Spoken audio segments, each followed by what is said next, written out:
Oh, What are you laughing at? God, God damn, guys. God damn, I can't inform y'all what I'm laughing about, unfortunately, but Mm. god damn. Oh, he's never trying to inform us what he's laughing about, bro. I don't know what this guy's deal is, man. But what is going on, everybody? How's everybody doing here today for another edition of NHP? Another edition of the news, bro. This is episode 320. 20 weeks ago. Crazy.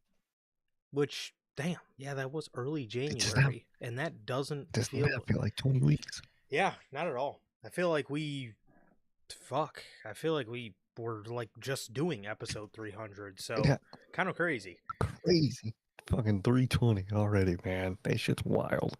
Yeah, I don't know, man. I don't know. But how's everybody doing? Thank you guys so very much for joining us here today for another edition of the news, bro. We got news. We got Clash in Italy predictions for the end of the show, the close out of the show today. We will be going over that. So yeah, got all that good stuff. Like I said, man, news, Clash in Italy, predictions, bro. We actually have quite a bit of news here today. And I'm very excited. We actually, bro, this is the first weeks I can recall in a long time where we actually have a lot of like interesting stories to talk about. Well, it's not just, it's generic and random nothing stories. We actually got some interesting stories with some interesting dynamics, man. Yeah, no, 100%, 100%. So I'm very excited to see, how we delve into all of this, man. And like I said, we're gonna end you guys off the Clash in Italy predictions. So how's everybody doing? Thank you guys for joining us. This is your first time watching, guys. You don't know how the show works. Every single Monday we are on here after Raw with NHP Unscripted, and every Friday at 3 p.m. Central we are on here with the news, man. Speaking of which, if you got also for the pay-per-views for both WWE and AEW, we are live directly after the show goes off the air with the official post-show review.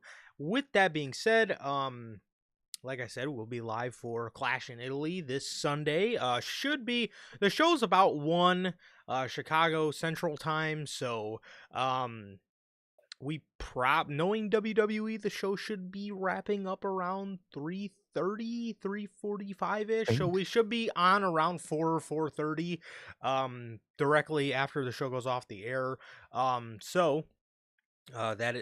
Yes, join us for that. Very excited. The stream is up on the channel for you guys. So if you guys happen to be watching Clash in Italy and you want to type some thoughts in there before your boys come on here live, then you are very welcome to. So we always appreciate when you guys do that. Also, if you guys did miss Unscripted, that is available for you guys on all platforms. That is Spotify, Apple Podcasts, and if you want to stay first, join us right here live, like I said, Monday after Raw with Unscripted. We do have a little bit of news regarding NHP. We'll get to that in just a second. But also, if you guys have not got a chance to get your hands on the official NHP merchandise, you guys can now find this live on the merch shop. That is bonfire.com.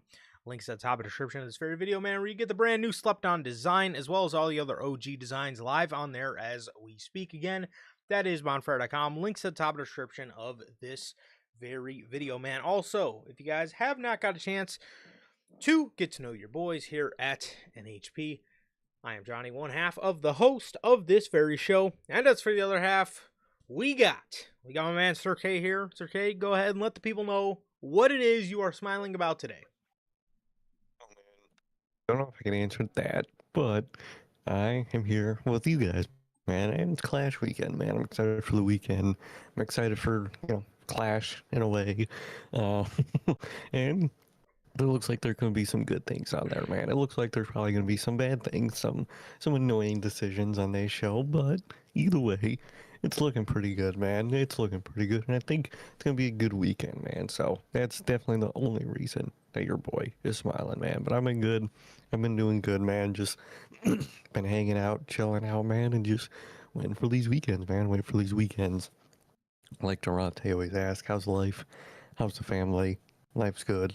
Family's good. How is everybody doing in the live chat? How are you doing watching the replay? What about you, bro? How are you doing? I'm doing pretty good, man. I am doing pretty good. So I think Sir K, you should Yep. tell the people what you're really excited about this weekend, because you'll actually, funny enough, you will actually get to watch it, man. So why don't you tell the people what it is that you are very much so anticipating this weekend? Is it a movie? It's not Saturday night, 8 p.m. Eastern, Fucking Saturday night, 8 p.m. Eastern. Collision? live from the Paycom Oh, Center. the game. Oh, shit. The game. I'm like, no way he's talking about Collision. The game makes Yeah, a lot nobody more gives a fuck sense, about man. that. That makes a lot. I was like, don't tell me we're going to be watching Collision. No, we're not. I know. I will be glued, brother. I'll be glued. I'm nervous. I'm nervous, Ooh. man. But we got Saturday night, bro. We're going to game 7, dog. I am fucking excited, bro. I'm excited. I can't think of the last time I can't think of the last time I was excited for a playoff series. I can't think of the last time I was excited for a game 7. We have Thunder Spurs game 7 in OKC. Whew. Man, I was really hoping. I was really hoping. Um, man, I was really hoping that I wasn't gonna come on here today and say the Spurs got knocked out last night, bro. I've been saying it the whole series. I've been saying it the whole playoffs. Victor Wembanyama is going to be special. He is going to be fucking special, man. They always say in this modern age, who's the guy that has the most capability to one day be a part of the GOAT conversation? And fuck, man. Watching that dude, crazy, man. He showed up big last night. He showed up huge last night. They blew them the fuck out. They blew them out. See, in the first half, it was hard for San Antonio to kind of keep them away, which is kind of how all the games in the series have been, at least in the first half. At least in the first half, the game does get kind of close, but then the other team, honestly, whichever team wins ends up kind of breaking away by a big margin, except for really game 1.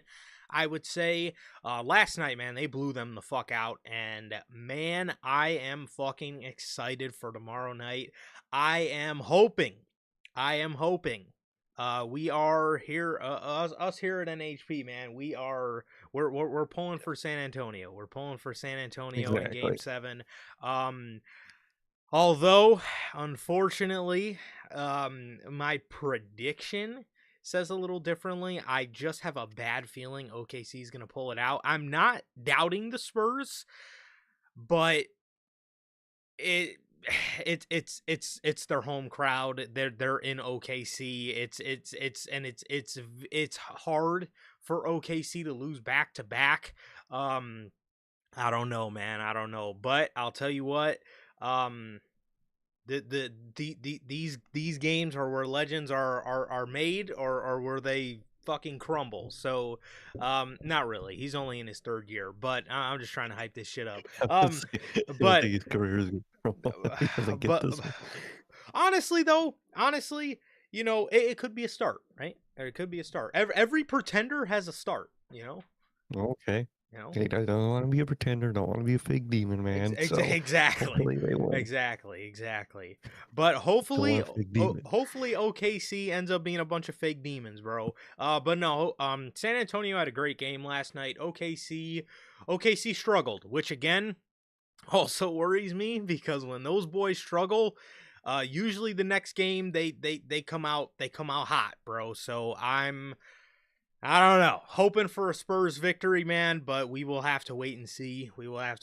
But man, I don't know. Where's my guy Jumping Jeff, bro? I might as well. I might as well just fucking start a fucking basketball podcast at this point, because this shit is Might as well. genuinely more interesting than at least wrestling television.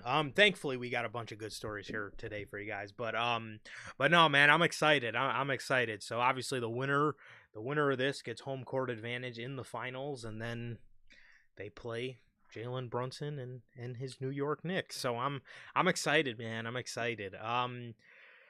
But yeah, that's the NBA recap. So when I come on here for Clash in Italy, one of two things is going to happen.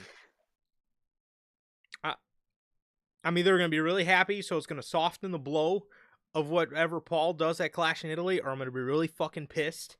And he better not fuck up anything on Clash in Italy, because then he's going to get the brunt of a San Antonio Spurs loss. I don't know, take it out on Paul.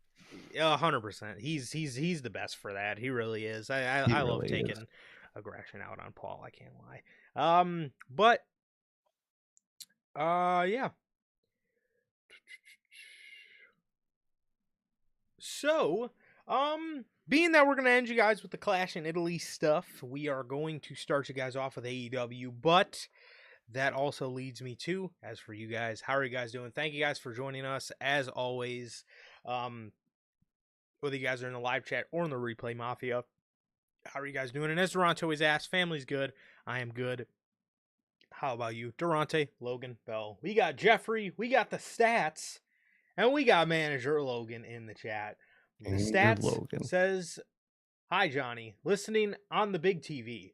Bro, there's nothing better than listening on the big TV, man. I'll tell you what. Exactly. That is true. Better. That is true.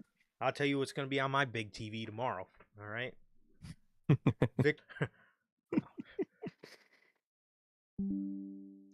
Well,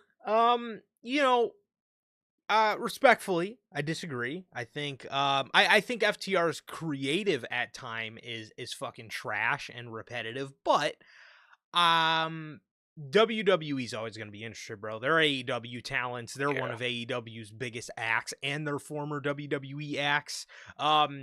Now, I think to get them back. Yeah, I think WWE is going to have a bitter end to the bidding war, but I think WWE's always going to be interested, and I think any promoter would be interested. I mean, it's FTR. They're no matter how you feel about Dax on Twitter or Strap Wheeler, they're one of the best tag teams of all time. So anybody would kind of be stupid to not want them, in my humble opinion. Oh, 100%. They definitely want them, man. And then obviously, when we get to that, that's what we'll get to. I get their AEW booking is very title needed essentially half the time, man.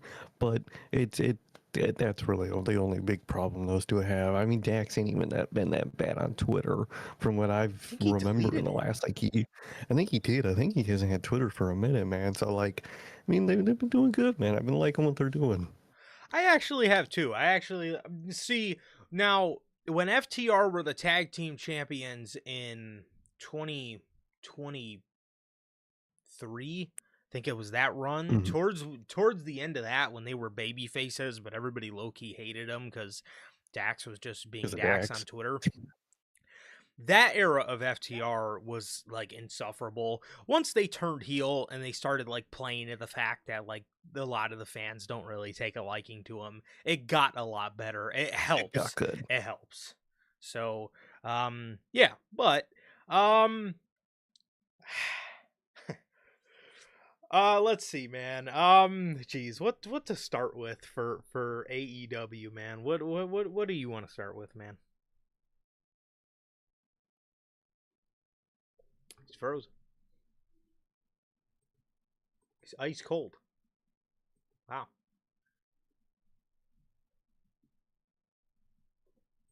He is. Wow. Got my bag.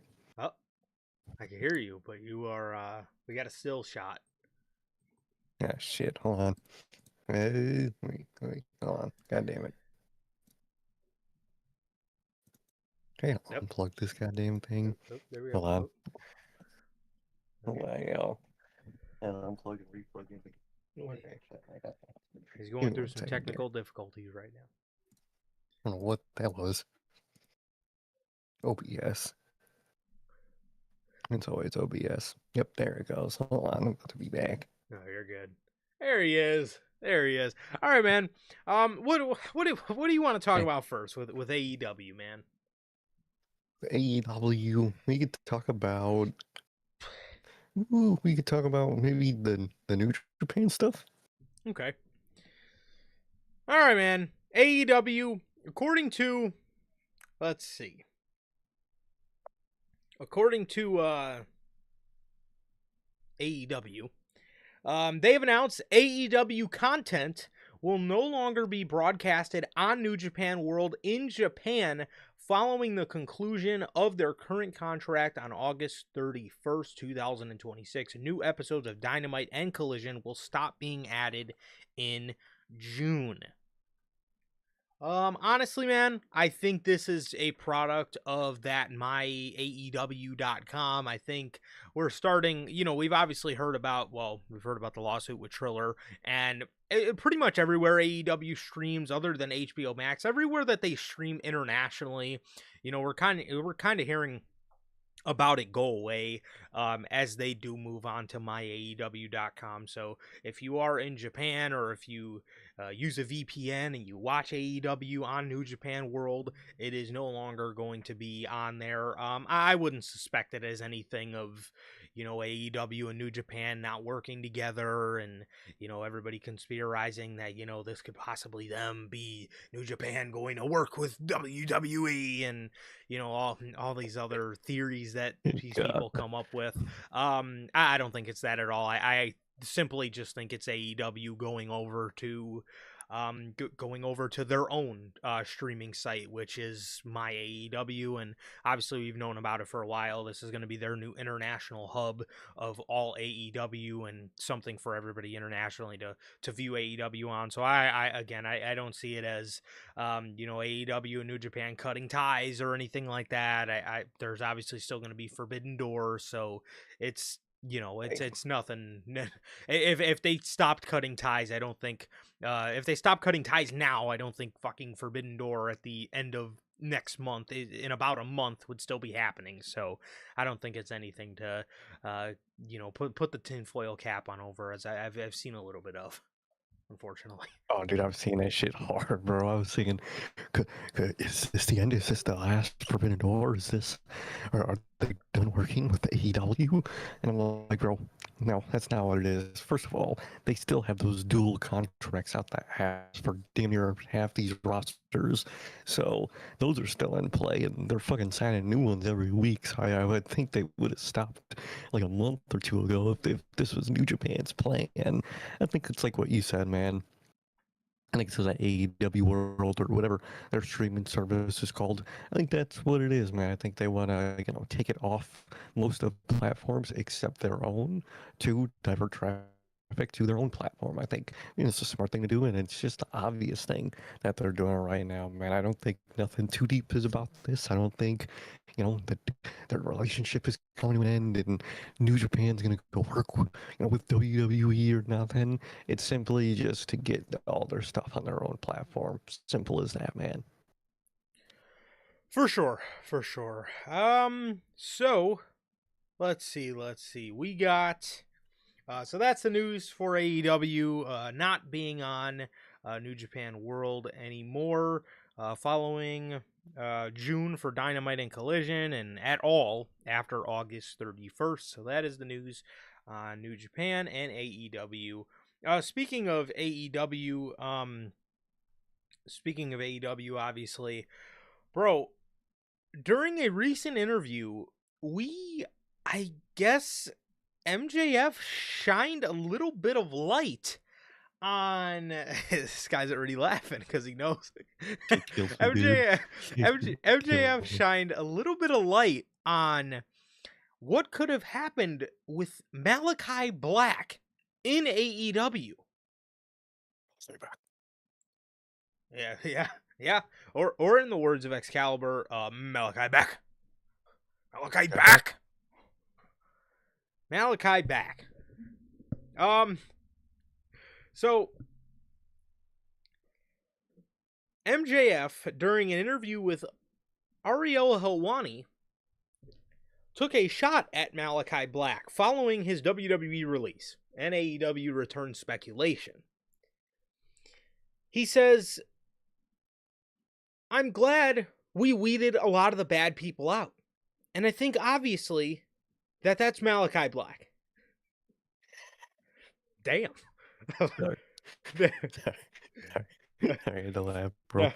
God damn, what was he doing back there, man? Bro, Holy fuck. He says, And obviously, he says, I don't know the guy on a personal level. Do I think he's a bad guy? No. Do I think he was a mark for like wanting to have his whole I need my mania moment? Yeah. And there was a couple of guys like that, and they got weeded out. And they went over there, and some found that the grass isn't greener, and perhaps some of them did. Perhaps for some, the grass was greener. But I'd say the majority of the guys that were like, I'm just going to use All Elite Wrestling to go back to WWE, or to go back to WWE, I think you're going to see a lot of those guys ask us for a 50 I think you're going to see a lot of those guys get asked for a 50% pay cut from the office, or you're going to see a lot of those guys get released. Jeez, it's unfortunate because if you show up to our company and you work hard, there's really no need to burn bridges. First of all, what the fuck did Malachi Black do, bro? Like, dude, they talk about this dude like he was the fucking Grim Reaper walking around back there, bro. dude, like, can one of the interviewers ask, like, can you tell us like one or two stories of what he did, bro? Because I gotta hear this shit. The way y'all talk about this man is if he like showed up and told y'all he don't give a fuck about this place or something. Like, what did he do specifically? This is insane. Cause like First me moment. There's no way Man. like those are words that came out of his mouth, bro. Cause like genuinely, like how down bad do you sound if you're in another company saying, I need my mania moment? What? Like that just I like like oh I hope he didn't say that, because that like if that's something that was said, that is so down bad, bro. You sound so thirsty. So I'm sorry, man. You sound so fucking thirsty. Bro never got it. He never even got his fucking Mania moment. He debuted after WrestleMania 41, the SmackDown after, and then he was even on 42. And then he got released. Never got his Mania moment. That Friday. God damn, dude. This shit is wild, man. I mean, that's crazy to my man. I just really want my Mania moment. I would turn around so slow, like, what the fuck did you just goddamn say? Get the fuck out of here. I really hope he didn't say that, because like, and see, this is why I always say, like, the whole like WWE people that were in AEW that hated AEW low-key, this is why I always say it kind of is just as much their fault as it is Tony Khan's, because like, did Tony Khan fuck them up? Could he have booked them better? Yes, he could have. At the end of the day though, do you really want to push people like that? Do you really want to push people that like, you know, their heart isn't even in the company? Like, if I was Tony Khan, like, and I'm sure Tony Khan would have done the same thing to a guy like Swerve Strickland, or take a homegrown guy. I'm sure he would have done the same fucking thing to I'm sure he would have done the same thing to a guy like MJF. Now, MJF, we always know MJF is known to toe the line between like, I want to go to WWE, but like, you know damn well they're behind closed doors and MJF's telling Tony Khan he fucking loves AEW. You know that. Yeah, like, exactly. And now, again, he's going out on television and fucking, you know, flirting with Triple H or whatever the fuck is going on. But you know damn well, do you really think Tony Khan would use MJF as much as he fucking would if MJF was like a diehard WWE guy? And then too, bro, like the bidding war of 2024 told it all. We never even made it to the bidding war of 2024 because MJF loves AEW. Re-signed before the bidding. He hyped that shit up for 2 years. Yes. And bro, you re-signed before it. Like, come on, bro. Like, and then too, like even a guy like Swerve Strickland, bro. Like, if Swerve Strickland came over from WWE and was like, hey, you know, I want you to push the fuck out of me because, you know, I'm gonna use this place for about 2 years and show that I'm gonna prove myself to go back to WWE, Tony Khan would be like, okay, well then I'm probably not gonna put you in like huge main event Anything spots. important. Like, exactly. He's not, and then like that's what he did with Malachi Black. That's what he did with that's what he did with Miro. And it's like, when you show, you get out of something what you put into it, I believe. And if you put in, if all you're putting into AEW is I want to go back to WWE, then the booker's probably not going to put much into you, because if you were a booker, wouldn't you want to invest, and wouldn't you want to actually put time in people that actually cared about being there? So Exactly, you would. it doesn't make much sense to me. I really hope Malachi Black did not fucking say I need my Mania moment. Because bro, that again, if something like that was even close to being uttered, then holy fuck, that is just so down bad, Expect? bro. What do Exactly. I you mean, what do you expect at that point? You got All In coming up. You're probably talking about I need my mania moment, motherfucker. What? What are you talking about, bro? Man, if that shit is true, and he was saying shit like that, which seems like it from the way everybody's been talking about this, man, he is he is the number one fucking example of that, I guess. It's crazy, man. It's crazy. And you can't blame Tony Khan and AEW for like not using him. Obviously, at first, it's definitely Tony Khan's fault for not using him. But like, probably as time went on, he might have just heard more and more from these guys about their actual opinions, and maybe that is what slowed them down creatively. Man, I believe is that. you're hearing you want your fucking mania moment, and you want this, and you want your fucking probably saying you want your WWE title and shit. I'm like, all right, go try to win it, bro. You ain't, and you didn't. So I mean, it makes sense, man. I mean, what he said was true, man. Grass isn't always greener on the other side. Sometimes it can be, and sometimes it just isn't, man. And I think they really tried. They really thought that Triple H was different and they could come back and truly mean something. I think they learned he is not, man. Some people will shoot for Triple H. Triple H ain't shooting for you, man, unless you're one of his big five. So, Yeah. good luck on that, man. But that shit is hilarious, dude. When he was in that interview saying that, I was like, oh my god. I Killed need me. my mania moment is fucking crazy, man. It looks so sad, dude. It's unreal, man. It is unreal. And I mean, what did he expect to happen if he did say that type of shit? No, 100%. Again, if you're treating, if you're treating the company you work for like the dirt on the fucking bottom of your shoes, and then you're on Twitter complaining that the promoter doesn't put you in a singles match, like, honestly, bro, what did you expect? Like, what did you expect? Because honestly, brother, if I was a fucking promoter, I wouldn't have fucking used you either if I heard some bullshit Oh, like that.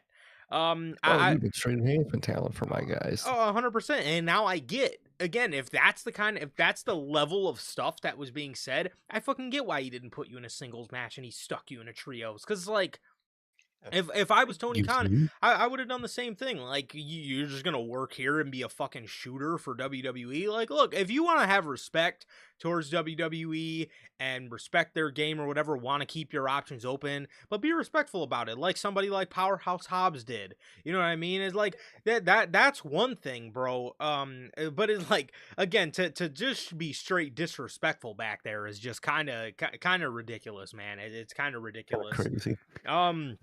And then too, MJF says at the end of this, the grass isn't always greener on the other side, and then he mentions, if you show up to our company and you work hard, there's no need to burn bridges. So again, he's not discrediting Malachi Black's hard work. But again, there's no Oh, need to burn a bridge with the company, bro. Show up, work hard, do what you got to look at do. Andrade. Yes, yes. Look Andrade at made it work. Andrade. He made it work so well. He didn't want Aleister Black to come back because he Yeah, said Andrade hates him. he ain't He fucking blackballed him. It's fucking goated for that. That man is truly a dog for that shit, man. But like that is right with Tony Khan. Yeah, Tony Khan. He has the people he loves, but Mhm. you could tell most of the time he don't dislike anybody that works for him. Sometimes he just isn't thinking about you or kind of forgets you exist. But like he doesn't like dislike like people, unless you're doing essentially Aleister Black shit. Other than that, he's gonna like you. That's why he re-signs all those random people that we as fans probably say you probably don't need to re-sign them. Mhm. That's why he re-signs them, because they work hard for him, and he likes that. It's that simple. Exactly. He appreciates it. He appreciates He things, does. and that's one thing that is apparently it's rare from wrestling promoters today. Because the other one apparently doesn't appreciate shit. If you look at LA Knight, guy's busted his ass for 3 fucking years and gets nothing out of it. back, back in the faction beat up storyline yet again. The weekly beat up, bro. What the Man. fuck?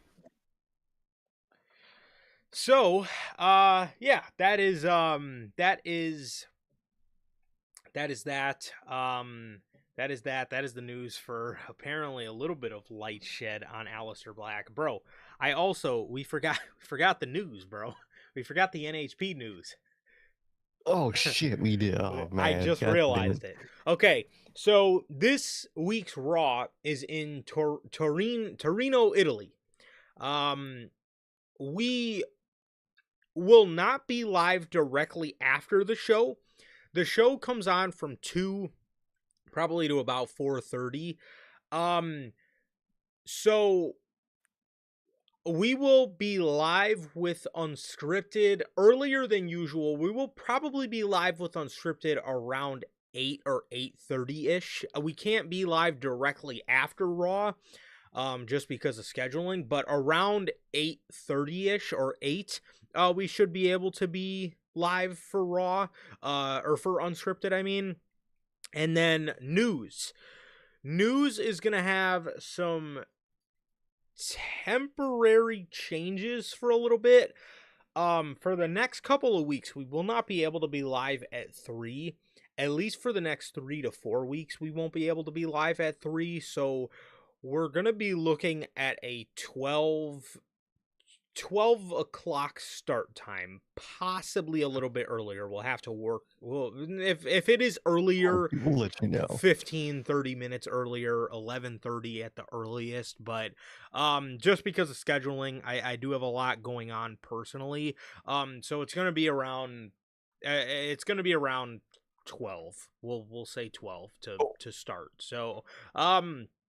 So yes, Unscripted gonna be a little bit earlier this week, probably about 8 o'clock instead of 9:40 or whatever.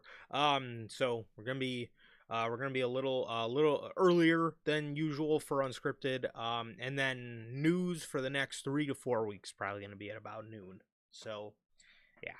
Okay, man. For you guys to exactly, we're gonna be a little different. Still same old us, man.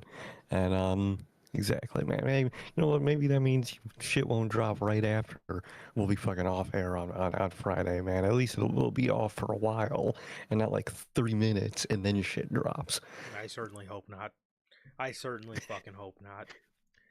That's always how it is, bro. It's It when is. Sir SmackDown shit always drops. I'm like, Yes. okay, bro. All right. It really does, bro. So more AEW news here today, as we got AEW and Madison Square Garden. According to Mike Johnson, a PW insider, the last he heard was that the current management at MSG still is not willing to let All Elite Wrestling run the venue. This is something that it's honestly so stupid. However, it was stupider in the Vince era because Vince never went to MSG.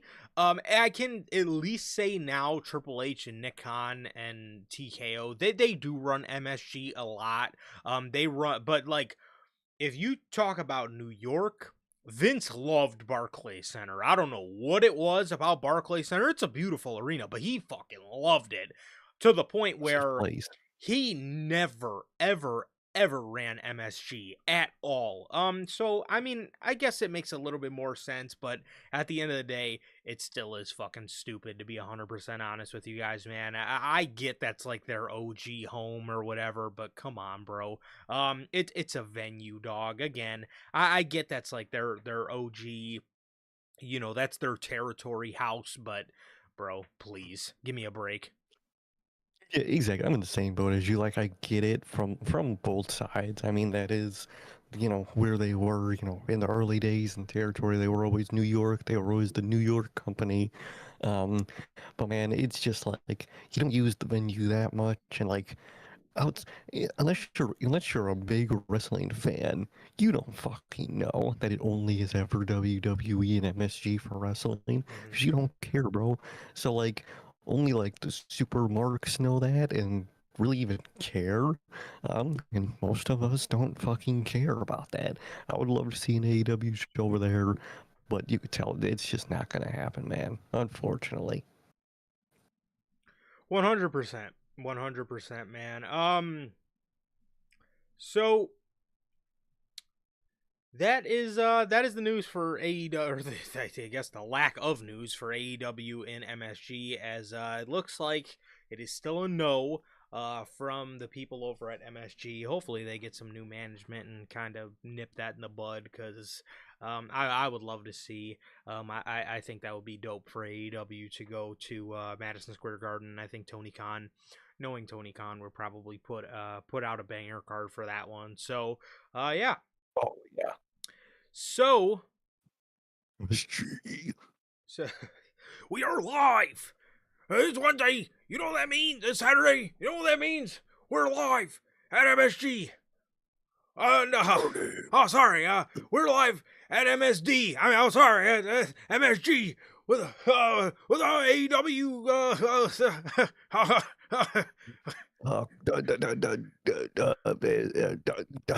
Dynamite. Tony Schiavone's gonna be like, "What a match!" Right in the fucking beginning of the show, nothing even took place yet. What a Oh, moment!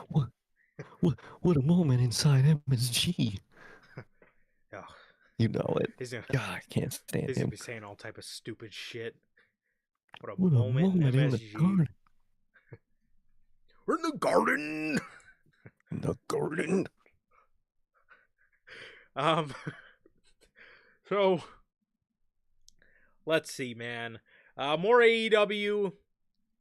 Samoa Joe. Samoa Joe.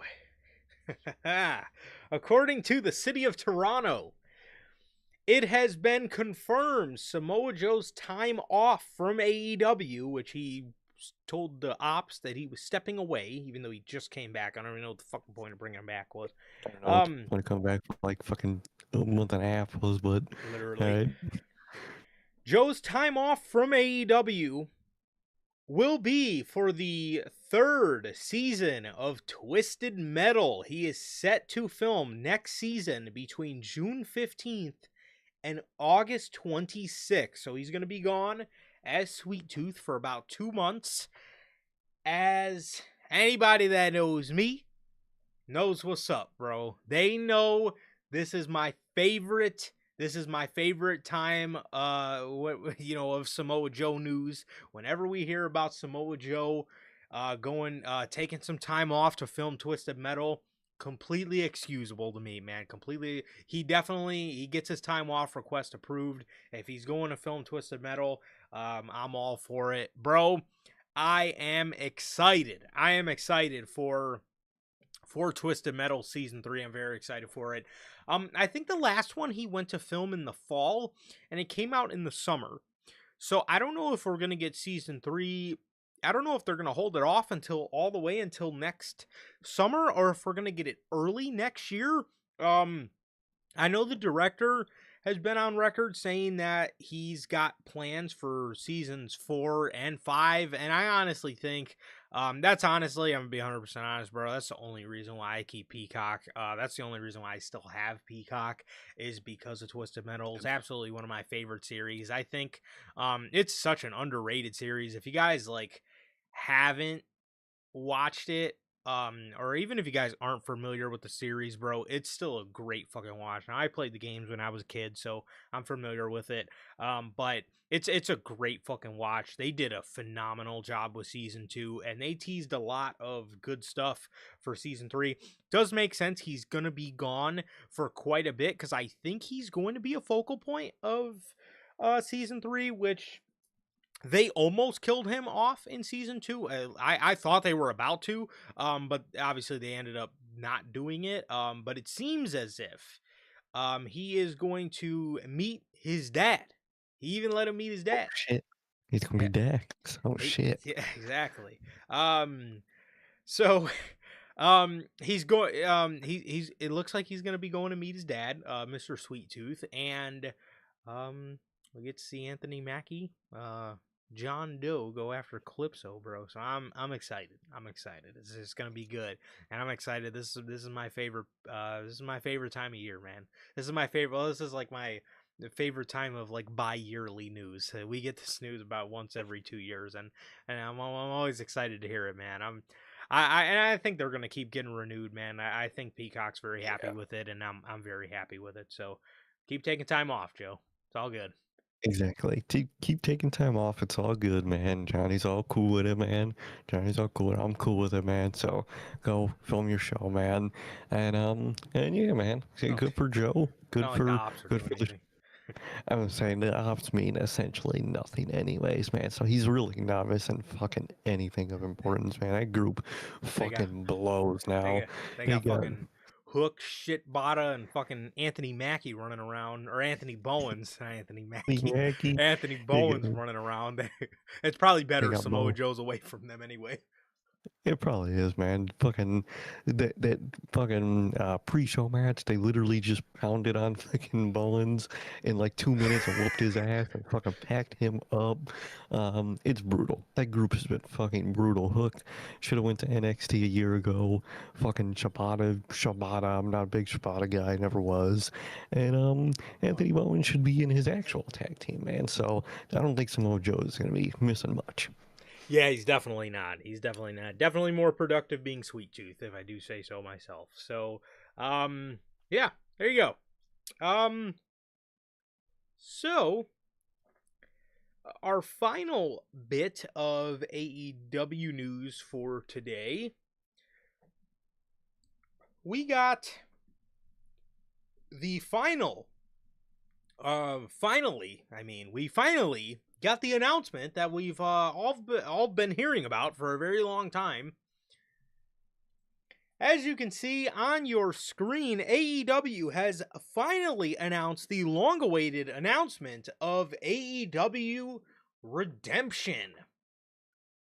As announced by the Toronto Sun, AEW is returning to Canada this summer with a brand new pay-per-view titled AEW Redemption. The inaugural event is scheduled to take place on Sunday, July 26th, from the Bell Center in Montreal, Quebec, Canada.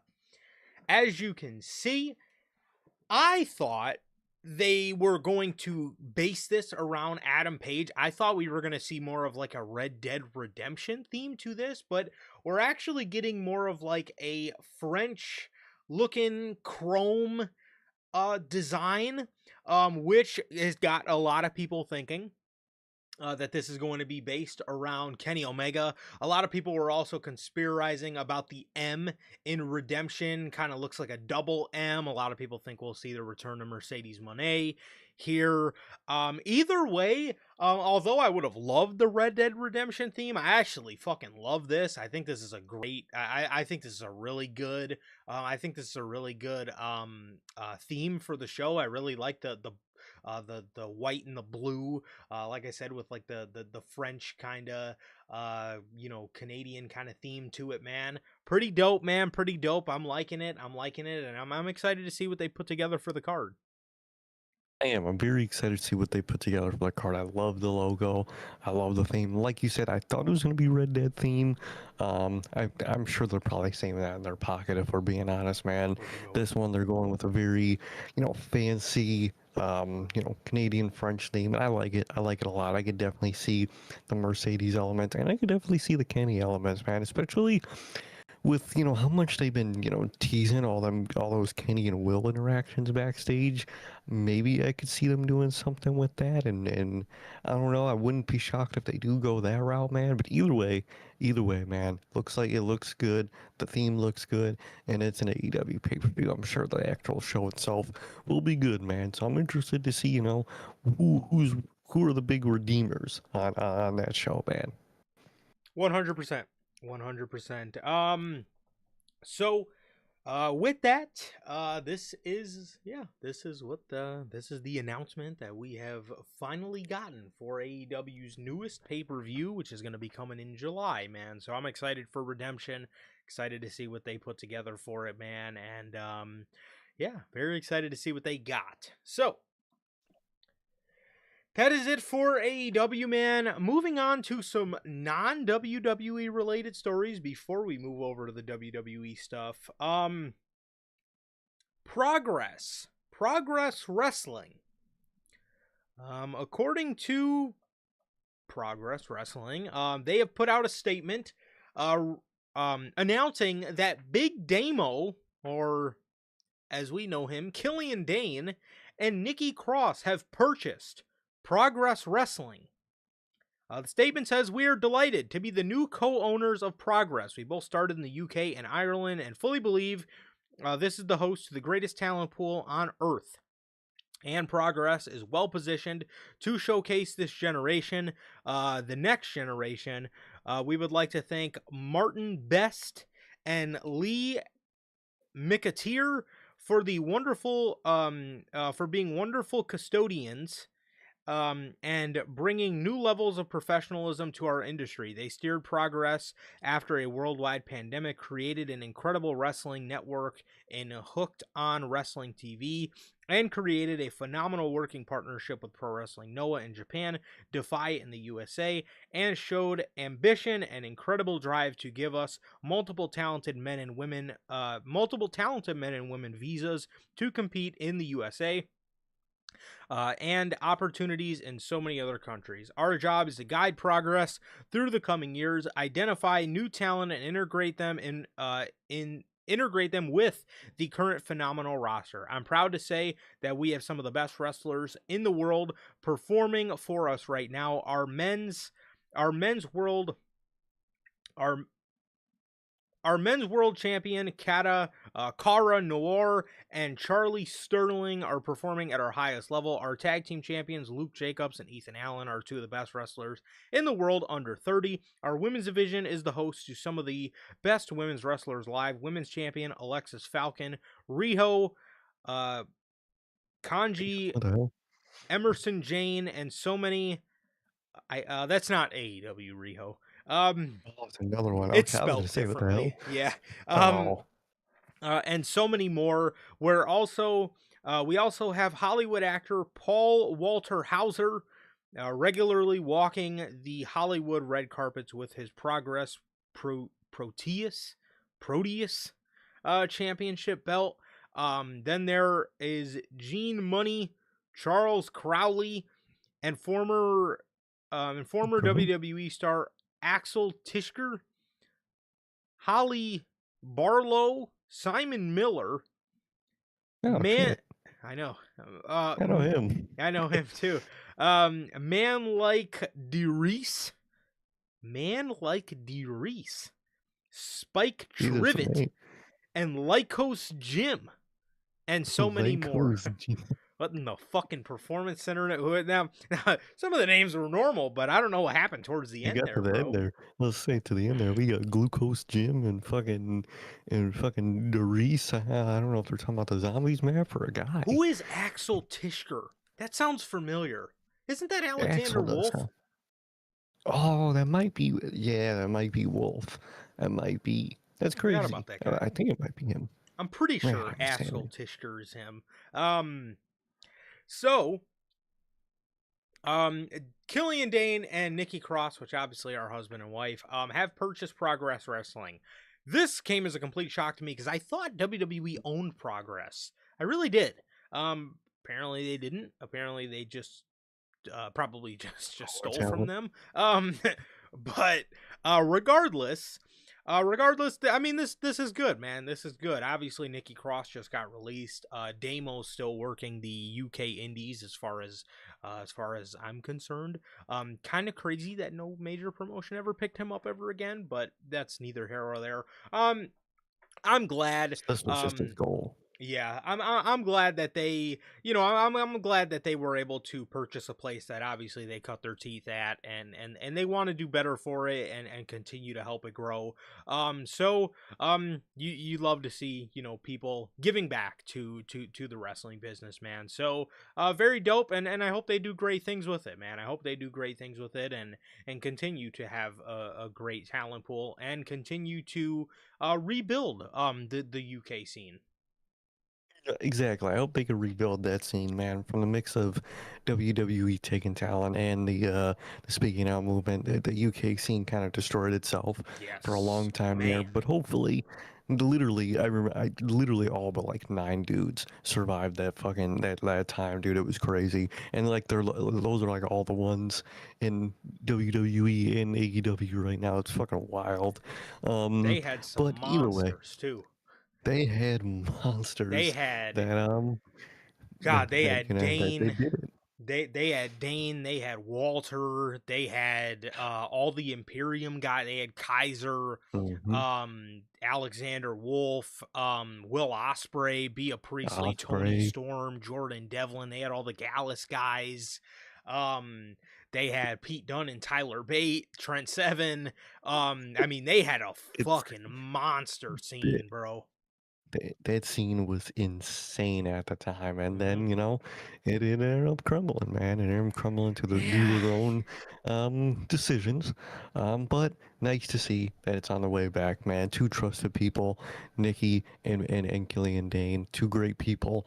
Genuinely hope everything works out over there and they can build that scene back up again, man. And hope everything all goes well, man. That was I didn't expect that either when that shit came out. I was like, wow, that's crazy, man. Good for them, and I really hope everything works out, man. For sure. Yeah, I seen Killian Dane and Nikki and Nikki Cross acquire Progress, and I was like, acquire. I was like, I thought WWE owned it. I was like, what the fuck? And then, yeah, to my shock, they didn't. They just apparently been stealing from them. Um, so there you go. So what do we got next? What do we got? Let's see. Leon Slater, according to the Wrestling Observer. The belief is that Leon Slater will be leaving TNA and joining WWE or AEW once his contract is up. Uh, hmm. Well, Interesting, man.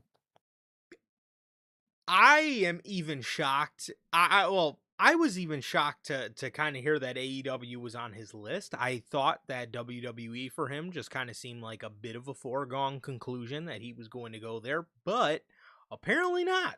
Apparently not. Apparently, he is entertaining AEW, and apparently, or at least he's giving AEW thought, which he should, which he should.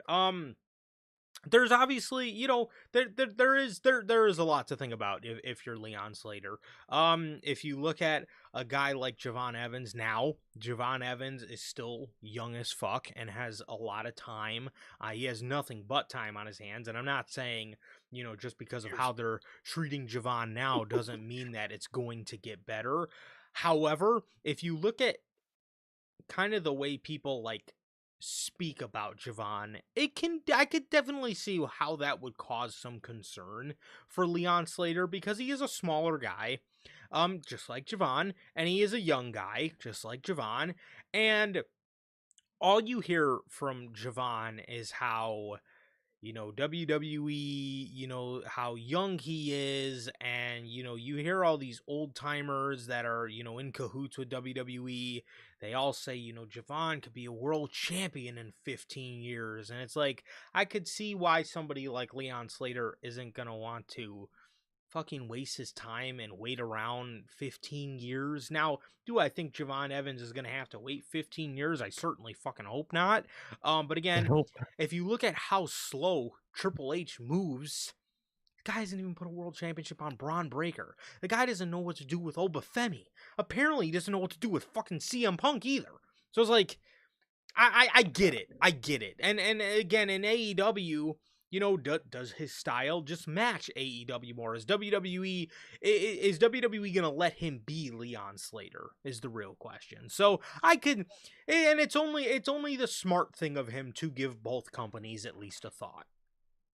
No, exactly. It is. No matter what, it's smart. Even if he does plan to go to WWE, man.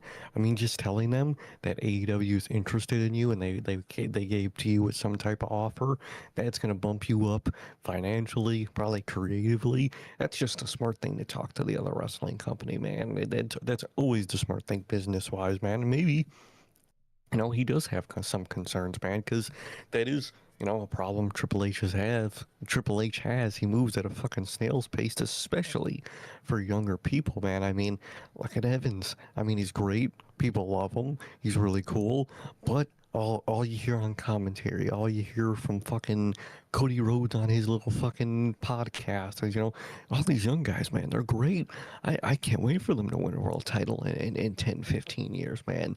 That shit's scary, man. Especially with, kind of the proof is in the pudding, man. I mean, look at the scene, bro. No new world champions, no new nothing like that. He's triple stall, and maybe he doesn't want to stall. Maybe he looks at AEW and he sees people like fucking their whole world title scene. You see guys like Kyle Fletcher. Fucking almost did it. You see guys like fucking Kevin Knight. They just pulled the trigger essentially with slowly slotting him in that main event scene, man. And for an AEW slowly slotting in that main event scene, that's what, like a year. Probably it's gonna take a year and a half, maybe 2 years if shit gets busy. That's not like a long time at all, especially when you compare it to WWE. So maybe that's what he is looking for, man. Maybe, and I wouldn't blame him in those certain contexts. But either way, he's going to either one or the other. I think no matter what, he will be good either way he goes. I don't think he really has a bad option on his table, man. So I'm gonna be excited wherever he goes, man.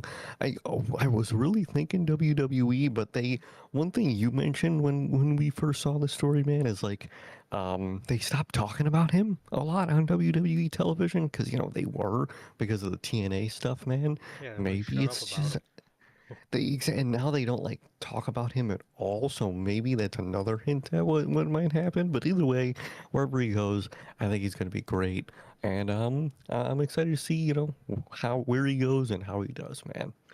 John Cena, when he was talking about the John Cena Classic, he was mentioning all the people that had been in it. He's like, that's the night we seen Sol Ruka. That's the night we seen Javon Evans. That's the night we seen Obafemi.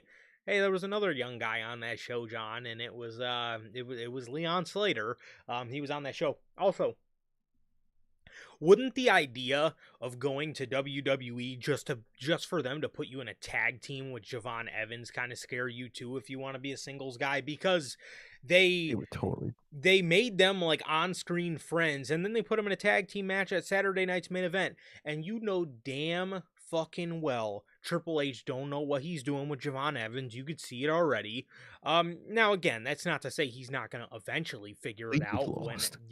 yeah, I wouldn't say the train's completely off the rails yet, but at the end of the day, you don't think Leon Slater sees that and sees, well, Javon isn't doing much, so who's to say I don't go over there and they say, oh, Javon, we need something for you to do. Let's get your buddy Leon Slater over here. You know what I mean? And then you guys could be a tag team because we want to rebuild our tag division from within. Who's to say they don't do that? You know what I mean? I So, really would be shocked. and again, it's not the worst idea in the world, but if you're Leon Slater, bro, and you want to be a You don't. singles guy, then I don't want to fucking, like, no disrespect to Evans, but like I don't want to go over there and just be a tag team guy. Like, what am I'm sure I'm Evans thinks the same thing. 100%, he does. So, honestly, again, either way, I think, I think, I don't know about WWE, to be honest, man. I just think if I'm Leon Slater, I'm looking at WWE and like, even if you do go over there, you are probably just going to end up being the Marty Jannetty to Javon Yeah. Evans, Shawn Michaels, because like, and they don't even really use him. So what the fuck does that mean for you if he's considered the Shawn, and they don't go like, they I guarantee you they will look at Leon Slater and say, oh well, you know, when push comes to shove and they want to do releases again or whatever the case is, they will look at him and say, oh, we kind of have a better version of him in Javon Evans, so That's what they would think. And like the biggest thing they would probably do with him is a single like pay-per-view long feud for the fucking IC title with Evans, and that would probably be it. And he probably wouldn't beat Evans for that title if he himself ever gets it. So that's probably the biggest thing in current times is in front of them. So I really wouldn't be doubtful or, you know, shocked if he doesn't go over there, man. 100%. 100%. So, Zerkay, you meaning to tell me you think WWE is going to do a young guy versus young guy? Can they do that? I would be shocked if they did that, man. I would really be shocked if they did that, man. But you know, I mean, they can't even fucking do it on SmackDown, man. They have to have 3 young guys versus each other, man, in that mid card scene. They're like, you know, people want this trick and haste, man. But you know what? Let's not do that. And let's involve Ricky, and we'll just do like you know, just 3 guys butting heads, man, because we're just WWE, man. We just can't do what people want. Yeah, no, not at all. Not at all. We got to have an old, experienced veteran in there, you know? Every time, every dynamic is old veteran versus young guy. That's all it is. So, that is everything for AEW and outside of AEW news, man. Speaking of which, before we move on to WWE, we do have an official word from our sponsor here at NHP. We got a word from none other than W Energy, man. W is an energy drink loaded with vitamins and nootropics formulated to improve focus without getting the jitters. W is a clean formula, sugar-free, 0-calorie, free from filler and artificial colorings with 150 milligrams of caffeine per serving. You can get your W products today with the link below and code NHP at checkout to save yourselves 10% on your next W purchase. Really always gotta shout out Dubby, whether workout, whatever you may need the energy for, man. You know, it is gonna be an early pay-per-view, earlier, about afternoons, man. So if you want to be ready, you want to be up, you want to be focused, man, on hopefully not a disappointing show, man, then you'll need the energy that Dubby's got you, man. They'll give you the energy. You won't have the jitters. You'll have the focus, and it'll taste good all at the same time. Truly always gotta shout out Dubby. Yes, sir. Yes, sir. As always, thank you and shout outs to the wonderful people over at W, the official sponsor of what we do here at NHP. What we do. What we do. What we do. We do. So, speaking of what we do. Speaking of NXT,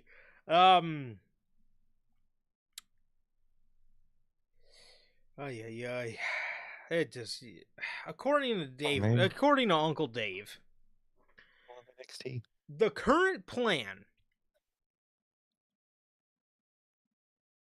for Enzo Amore is for him to be in NXT soon. Nothing on Big Bill, the former Big Cass, is official or even been talked. It's not official, but it has been heavily talked about in the company. But outside of the company, there's a lot of talk as well. Okay.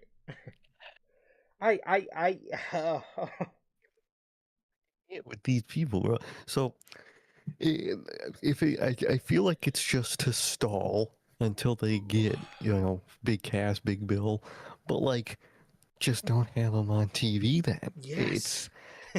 Dude, you had fucking Tully Tunga under contract for like 2.5 years before he even fucking showed up anywhere. So what is the problem with waiting fucking Enzo 3 months until you fucking get Big Cass? Wait, why on earth would you put him in a temporary NXT spot for no reason, just waiting for Big Bill? What is the purpose to that, bro? What is he gonna do to elevate the talent down there, man? What is he gonna do? Nothing. He is not gonna do a lick of nothing down there, man. So just shelve him until Big Cass comes in. Bing bang boom, you get your tag team on the main roster. What is the purpose to this, Paul? What are you doing? How fucking stupid. Way to just spoil what could be a great It's gonna happen. pop of Yeah. hearing the Enzo and Cass music. We just see Enzo as a singles first in NXT. What's he gonna do? What's he gonna do? Is he gonna elevate Naraku down there? Like, what are we gonna get? Enzo versus Naraku? Are we gonna get Enzo versus Brother. Tony D? Are we gonna get Enzo versus fucking Dion Lennox? Like, what? God. What the fuck is that? It's horrible down there. What in the world? Like, who is? Why would you do that? Why would you have Enzo show up in NXT? And that's the thing too. From what we heard, Cass is up at the end of May. Motherfucker, it's May 29th. You can't wait. You can't just on Sunday. you can't just wait until you get Cass. Like, what? Like, and if you can't get him directly at the end of May, what are you gonna have to do? Wait a month or two? How about you just keep him off until you bring him to the fucking main roster together? What is the point of having them show up in NXT? Like, you're robbing yourself of a big pop. For what? For what reason on earth? I think it's the TKO mentality, man. Of if we're paying you, we have to use you while we're paying you, which is the dumbest mentality ever, man. Because you're gonna use them, and they're gonna be of value, but like you don't. It's TKO so fucking weird, man. I don't get that shit. I don't get the purpose to that. I hope they don't do that, and it's just better for everybody, especially the tag team themselves, if they just aren't seen until they debut together. How stupid, bro. How fucking They're so stupid, dumb. man. Enzo being in NXT before him and Cass return. What? So stupid. That is the dumbest idea I'd ever heard of in my life, bro. What are we talking about right now? God, these people are... Oh, God, I bit my tongue. God, these people are so stupid. What are we They're doing? very stupid. Speaking of stupid, speaking of NXT call-ups, according to Rope Break, Nikita Lyons has been discussed within WWE for a potential call-up to the main roster in the summer of 26. There's been suggestion within the company that Lyons would land on Monday Night Raw. There's been a number... Jeez, are you trying to kill that show and turn... I mean, there's been a number of main roster call-ups since WrestleMania 42 with the likes of JC Jane, Fallon Henley, Laney Reed, Blake Monroe, Ricky Saint, Sol Ruka, and Ethan Page, all heading to either Raw or SmackDown. Nikita Lyons has been a part of WWE since 2021, although her time with the company has been hampered by injury. She sustained a torn ACL and meniscus in January of 2023. She was out of action until December of that year. Nikita Lyons only wrestled 7 matches before she suffered another ACL injury in January of 2024. However, she was on the shelf till September of 2024. She also then missed another significant amount of time, although she has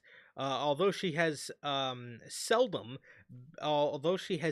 been booked by WWE NXT TV since the beginning of 2025, only wrestling 5 times on the Tuesday night show. Nikita has primarily been used on Evolve. So you mean to tell me, out of everybody in NXT, like I don't know, Miles Bourne, or like if we want to talk women's division, Tatum Paxley, You want to call Fucking up, you're not even calling up somebody from NXT. You're essentially calling up somebody from Evolve. Evolve is pre NXT, bro. What do you mean you want to call up Nikita Lyons? First of all I hear is that she is just bad in the ring. I've heard she's not as bad as she used to be a few years ago, but I still hear nothing positive, if Same. I'm being honest, unless you're one person that sometimes is in our comment section. But other than that, man, I don't hear nothing positive about Nikita Lyons, man. I really don't. She's the one you're looking to call up, not Tatum Paxley, not fucking who's she? I'd take Lizzie Rain before Yes. I take fucking, like, what do you guys do? Nikita Lyons, man, unless this is their way of, like, calling her up, getting the use out of the main roster and maybe letting her go. I wouldn't be shocked with something like that. But even then, you could just let her go whenever you're WWE if that is your plan. Weirdest shit ever, dude. I don't understand their fondness of Nikita Lyons, man. And there's so much better talent in NXT to actually call up and use. And that's the worst part. Call up and use. They don't do that. They call up and they don't use. So what are you Yeah. calling her up anyway? You're calling up people you're still not using. So what are you doing? Bro, again, Tatum Paxley. I don't even hear good things about this one, but I would even take like a Jada Parker, even though, again, I Yeah. don't really hear it, but at least Jada's on NXT. Again, you're essentially calling up an evolved talent. And two, why? I may ask, and not that I'm calling for her firing or something, but like normally when people are this injury prone, WWE get rid of them. They do. You look at like Still. Tegan Knox, bro. She just got injured so much. It was just like WWE was like, okay, you know, can anybody give me a good reason why Nikita Lyons is still employed in the first place? And like, let's be honest, we all know why Nikita Lyons is still employed. Like, Yeah. come on, We bruh. know, Like, but like, what the it's fuck are you doing here, bruh? Like, cut. You're you're seriously you seriously are calling up somebody from you're thinking about calling up somebody from Evolve, and like what exactly is she gonna do on the main roster? Is she gonna be one of these new Vision members they're talking about? Like what are we doing fuck. right now, bro? What are Wouldn't we be doing? shocked. A You know, Nikita Lyons call up before Tatum Paxley is ridiculous. Austin Theory's about to have his on-screen girlfriend. Maybe when Logan comes back, They could they have a have sister. Logan's on-screen girlfriend. Oh, wow. Oh, Yeah, that too, yeah. That's yeah, because amazing. that's basically what they're doing with fucking Theory and Maxine. Well, I know, but I just figured, he could use his sister since he has his brother in the group. You know, Oh, he does have his brother. That is his brother, Austin Theory. So yeah, maybe you do something like that. yeah. Just an idea. It's gonna be his sister. He needs his sister. Um, again, what are priorities, bro? Fucking priorities. What are we talking about right now, dude? Nikita Lyons being called up before Tatum Paxley is ridiculous to me, dog. Why don't you worry Insane about work. calling her up back to NXT first before you call her up to the main roster? I mean, come on, bro. You think she's Makes having a no fun sense. time down there with our boy Aaron Rourke? They might be having a blast down there with Aaron Rourke. They might all be just having one giddy old time, apparently. Yeah. So that's the news on Nikita Lyons being called up in the summer. Jeez, Summer. we're in for a summer, man. This Wow. sounds like a horrible summer. More and more shit comes out. We're gonna be in one for the summer. Jeez. What are we doing, man?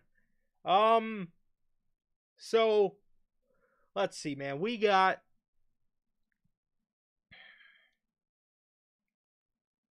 speaking of fucking bad ideas, the NWO.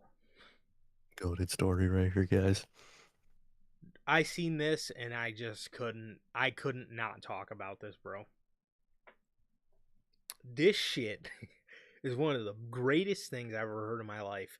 Now, remember, back in the 2019 age in WWE where Shane McMahon proclaimed there was a new four horsemen in town? It was Shane. I still got the picture of my phone of them all together. I absolutely love when it pops up on my memories.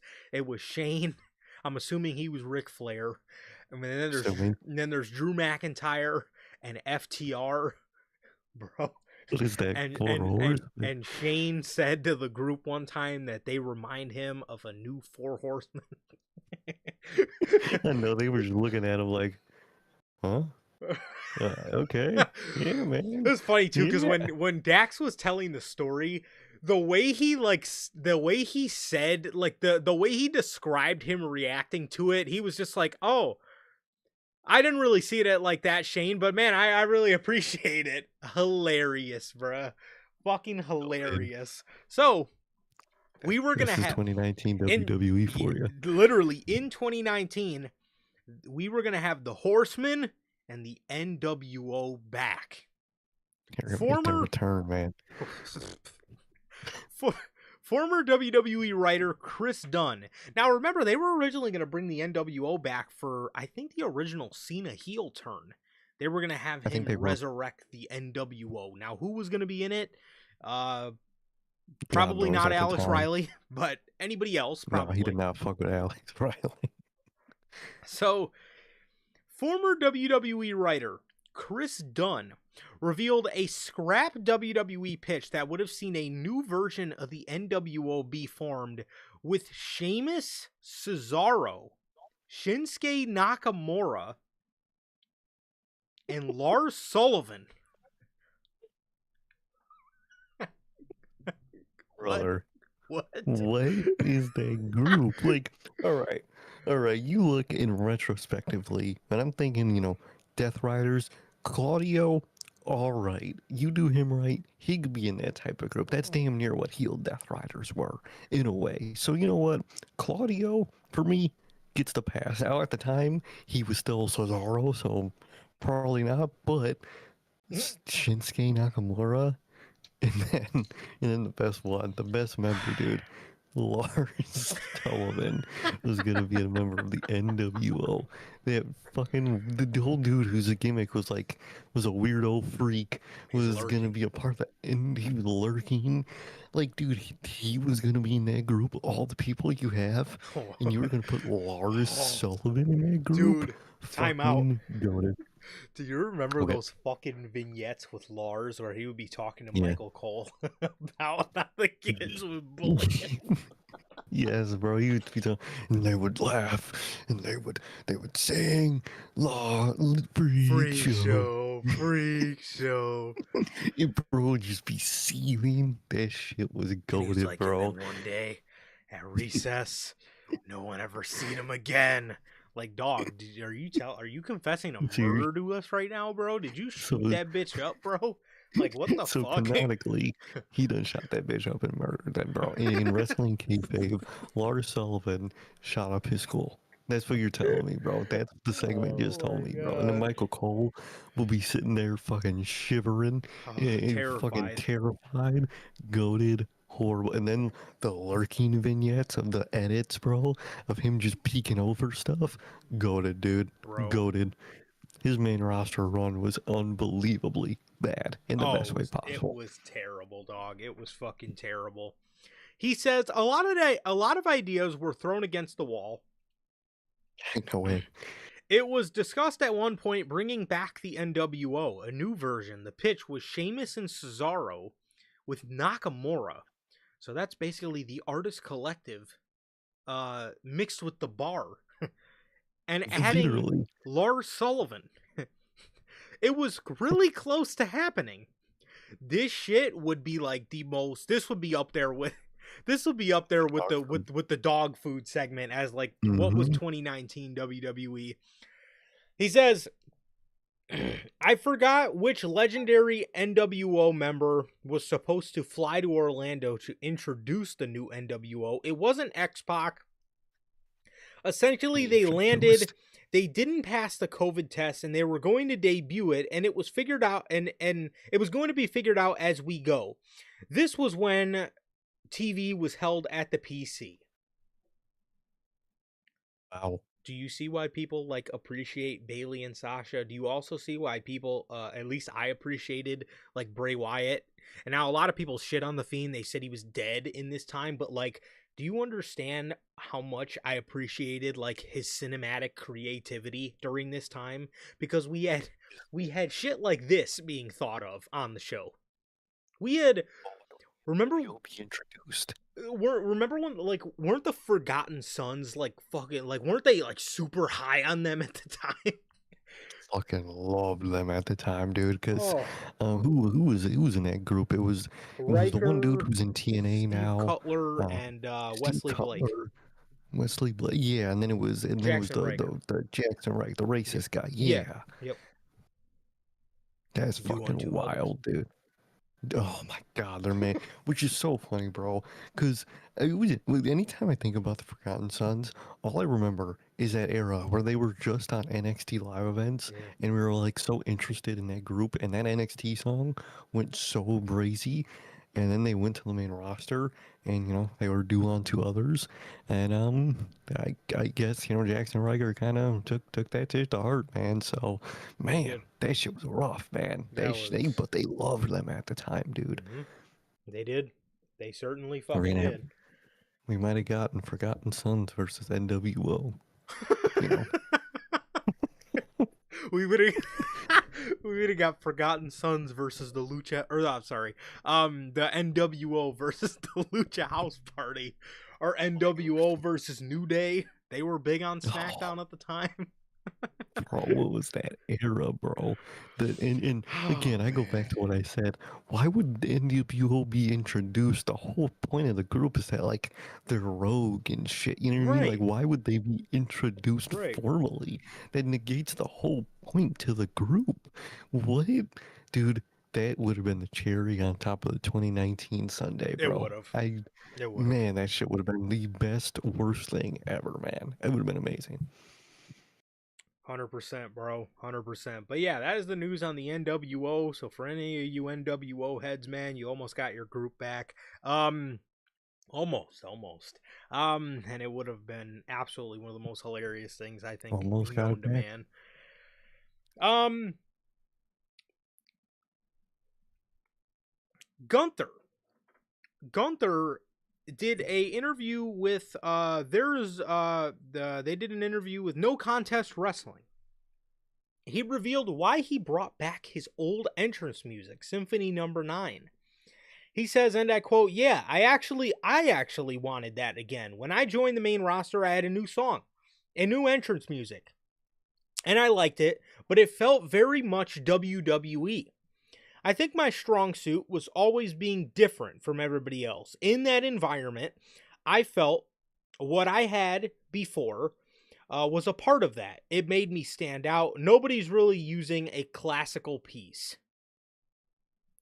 What do you think of Gunther's reasoning by bringing Symphony Number 9 back? And do you miss Prepare to Fight, or do you miss Gunter?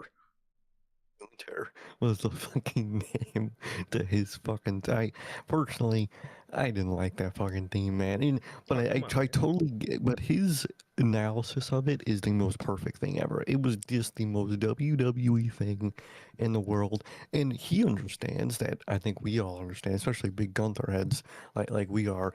The whole point to Gunther is he's not like a WWE guy. He's Correct. he's someone. He's actually someone I never thought would be pushed this hard in WWE. Like I'm still shocked this motherfucker's push this hard, man. I'm grateful for it.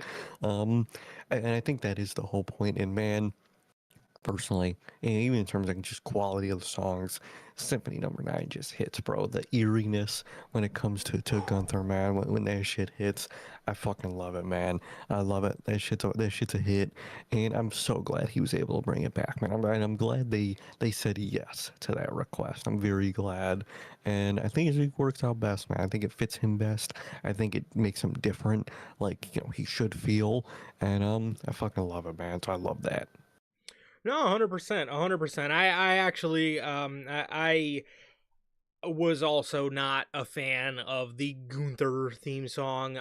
Now if you got like deep into the song, You know what I mean? There was like there was a nice there was some nice, instruments being played there. It sounded very intimidating, but the vocals absolutely killed it. Absolutely killed it. It was fucking terrible. And yeah, you know, nobody, he says here, nobody comes out using a classical piece. That's honestly, that's like one of the, like you said, bro, we've been fans of this guy since the very beginning, since the literal 17, debut in January of 2019 in WWE. So it's 9. yeah, yep. um Fuck. so it's like uh what was I saying? Oh yeah, we've been big fans of him obviously ever since then, and that was one of the things I loved about him the most. Is like he was this killer, but his theme song was so calming. I thought that was like the coolest fucking thing ever. And even too, like you can see it like during the John Cena retirement, bro. John Cena just tapped out.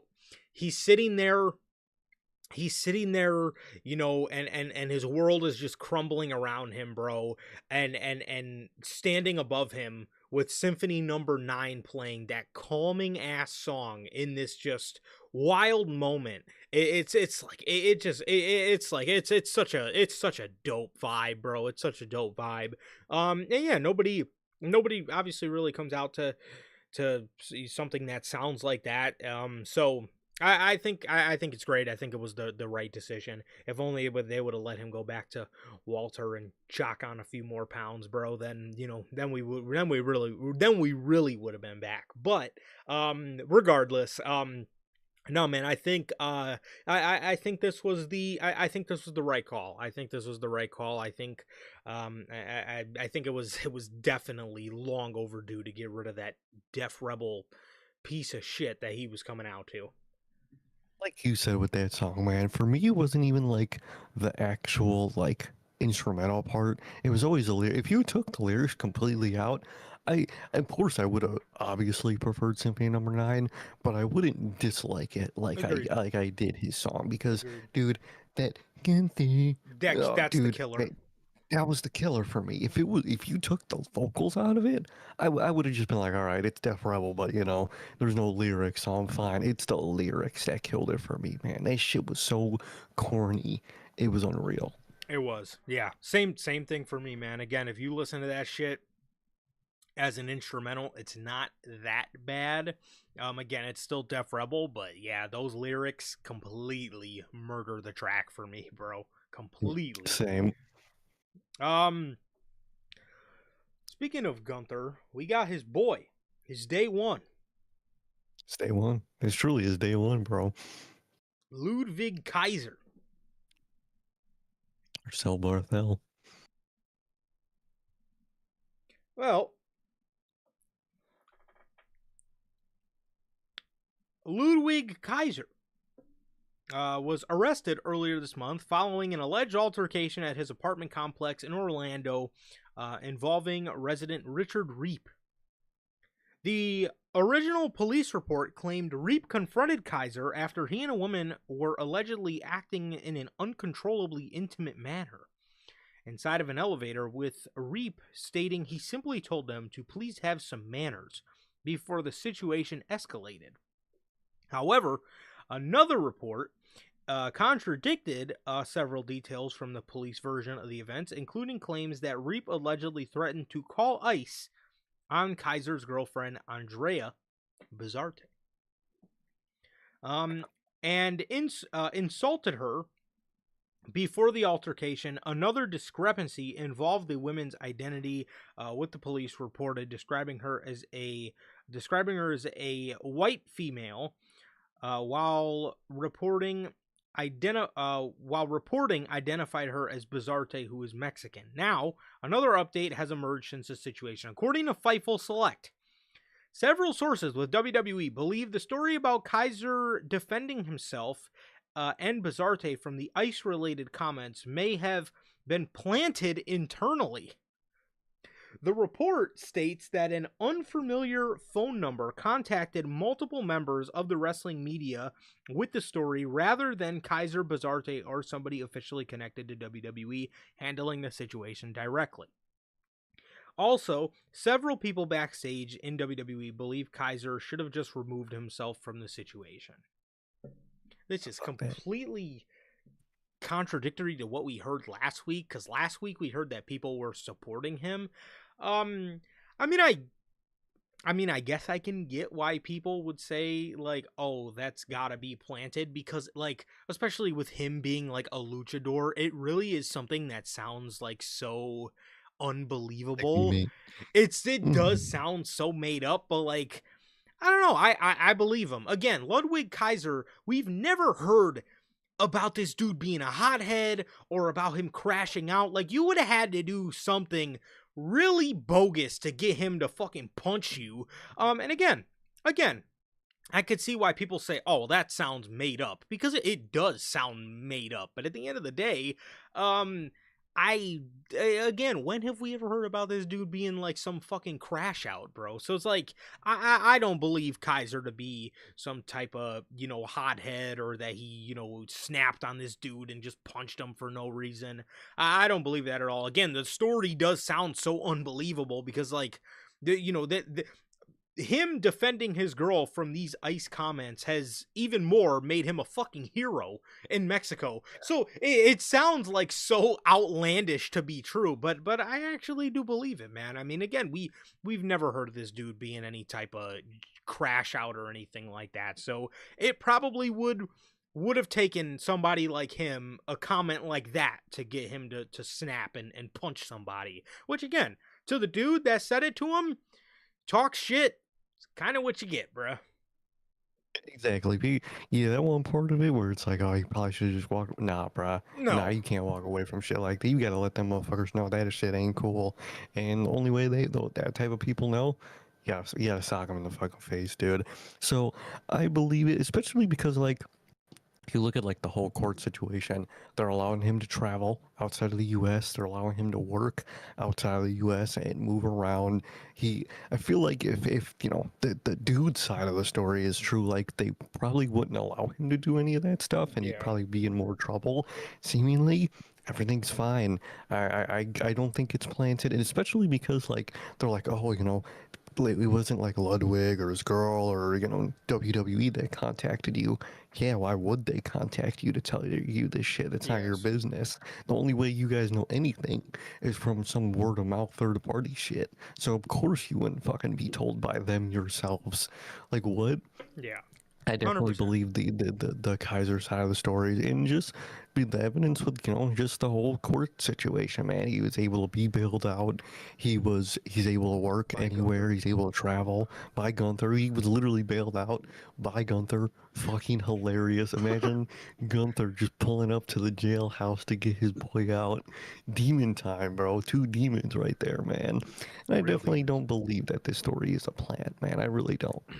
No, 100%. And then again, it says at the end, oh, nobody, Kaiser or his girl or WWE contacted us. So it's like probably some rando backstage in WWE. And it's like, again, I get the story is so outlandish, being his current gimmick and everything. It sounds so outlandish because it genuinely, like, his return to Mexico, bro, this dude's got tears in his eyes. The fucking crowd's going crazy. Like, somehow, some way, it's turned, and he was already over. It has turned him into a cult hero over there. It sounds so ridiculous, but I believe it.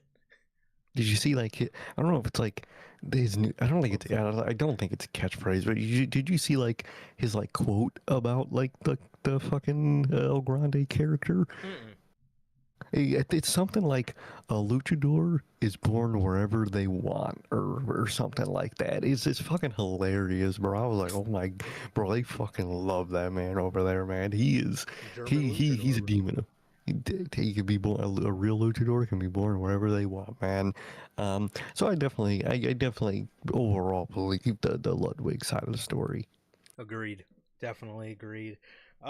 Ethan Page. According to WrestleVotes, Ethan Page has reportedly earned a lot of praise backstage for being extremely respectful and detail-oriented behind the scenes, with many believing he has translated to his work on TV in NXT, AAA, and now Raw.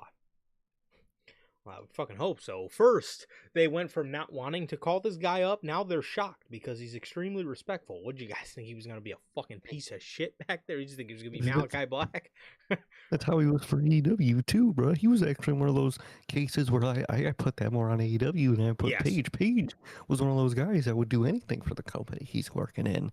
So I'm not shocked by this story at all. I'm still like this. Ethan Page is a real Tony Khan fumble. Like obviously Yeah. we were just talking about earlier with fucking Aleister Black on his Mania moment and being a dick backstage or whatever they were doing, bro. Whatever he was doing. But Page is one of those stories where he was going crazy for AEW, and he's just one of those guys that just works hard for the place he's working at.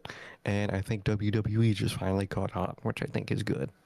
100%. You could say the same. I would say the same thing about somebody like Ricky Starks as well. He was another one of those guys that all he wanted was an opportunity.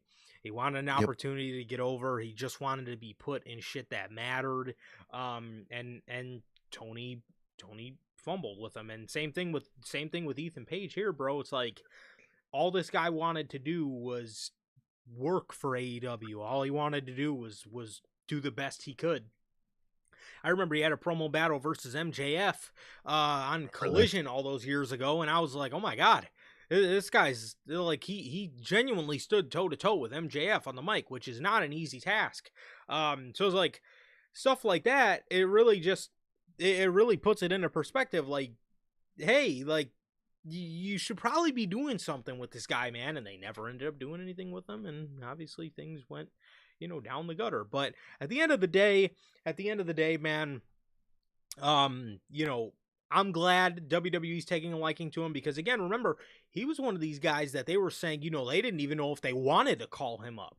And it seems like they really like him, and he's very detail-oriented, which is good, man. And I hope WWE rewards him for it, because they haven't always been known for rewarding people when they are doing good work. So good soldier work. Exactly. A lot of times in WWE, being a good soldier just kind of gets you stepped over. So yeah, so that is the news for Ethan Page. It seems like everything's going good so far, and I hope things continue to stay that way. Exactly. Logan Paul.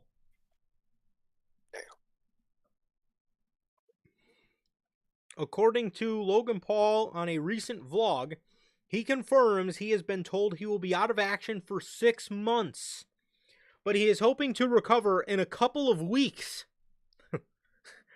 by taking some prime protein shakes.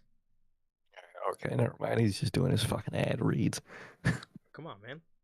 They got protein shakes now? They do. I mean, everyone has a protein thing now. They got fucking protein Pop-Tarts. They got fucking everything. They got everything. Everybody's looking for some protein, man. Fuck. Some people are happy. Well, definitely. Well, here's the thing, man. Logan Paul, he's gonna take a couple prime protein shakes, and hopefully that'll mean that he can recover in a couple of weeks. 6 months. That fucking protein shake. Yeah, 6 months seems about right. I mean, if he were to be super ahead of track, maybe he could get it done in like 4 or 5. But 6 months is typically standard for his injury, a torn tricep. Hopefully everything goes well. Hopefully, I'm sure the surgery went well, and hopefully he is on his road to recovery now. So, yeah, hopefully, man. Hopefully he could be back soon. Because my God, it seems like this group might end up getting worse. So hopefully everything goes okay. Exactly. Hopefully everything goes good with his recovery and all that. And like you said, maybe if he's lucky, he get in 4 or 5. I see 6 months if I'm being honest, man. Yeah. Or at least, in a way, just recover, man. Even if you're okay in 5, just do the 6, man. Recover, do all that shit, man. Yeah. And well, you'll be back. You'll be back eventually, man. And to be honest, you might be missing out on the worst period of Vision history anyway. So you know what? This might not be a bad thing for you after all, man, because you might be skipping some drizzle and shits, man. Yeah. So, Keep drinking your protein shakes and exactly. Keep drinking those prime protein shakes. You might, make it out in a few weeks. I don't know what the fuck would be in those shakes. I don't know if they got fucking super soldier serum or compound V, whatever the fuck they got in them goddamn protein shakes, but they got some apparently. Either way, I wish the best in his recovery, man. Absolutely, man. So hopefully the protein shakes do him some justice, bro. What does that mean for the Vision? Oh, Oh, according to that Uncle group is Dave, there has been talk of adding more members to the Vision Let's just get more beyond people injured. the addition of Maxine Dupree. It. Oh God. Oh. They, what are they doing, bro? Do they want people to get hurt, bro? Because they know all of that. All this group is literally cursed, bro. They know this group is quite literally been cursed by a witch or something. I don't know what cursed this group. Somebody cursed this group, and you want to add more people to get hurt. That's what you want to do. That's what you're telling me, Triple H. You want people to get hurt. Bro. This, man. This stuff here, bruh. Like, dude, Trips, can you just admit that the group failed? I mean, the group failed, bro. Honestly, I don't even know why the fuck Braun Breaker's still in the group. Braun Breaker should have been out of the group and should just be realigned with Bronson Reed whenever Bronson comes back, and he should have took Paul Heyman with him, and they should have just been the Bronze with Paul Heyman. That's what you Oh, should you have mean? done, to be honest. All you were going to do by adding more members, and we don't even know who the members are. Obviously, we know about the Maxine Dupree one, but they're saying more beyond them. All it is going to do is make Paul Heyman's act look less and less prestigious. Like, remember when it was a prestigious thing to be a Paul Heyman guy? Like, you look at the list, you got Brock Lesnar, you got CM Punk, then from Punk, back to Lesnar, then to Roman Reigns. Like, there's in the bloodline, in the greatest era of the bloodline, you got just Hall of Famer on Hall of Famer on Hall of Famer on Hall of Fame group. And then you get to the fucking Vision. And at first, it was Seth and the Cool. Bronze. Dope. Yeah, I'm fucking with that. And ever since then, the Bronze have gotten hurt. Seth has gotten hurt. You've had Paul Heyman running around with Logan Paul and Austin fucking Theory.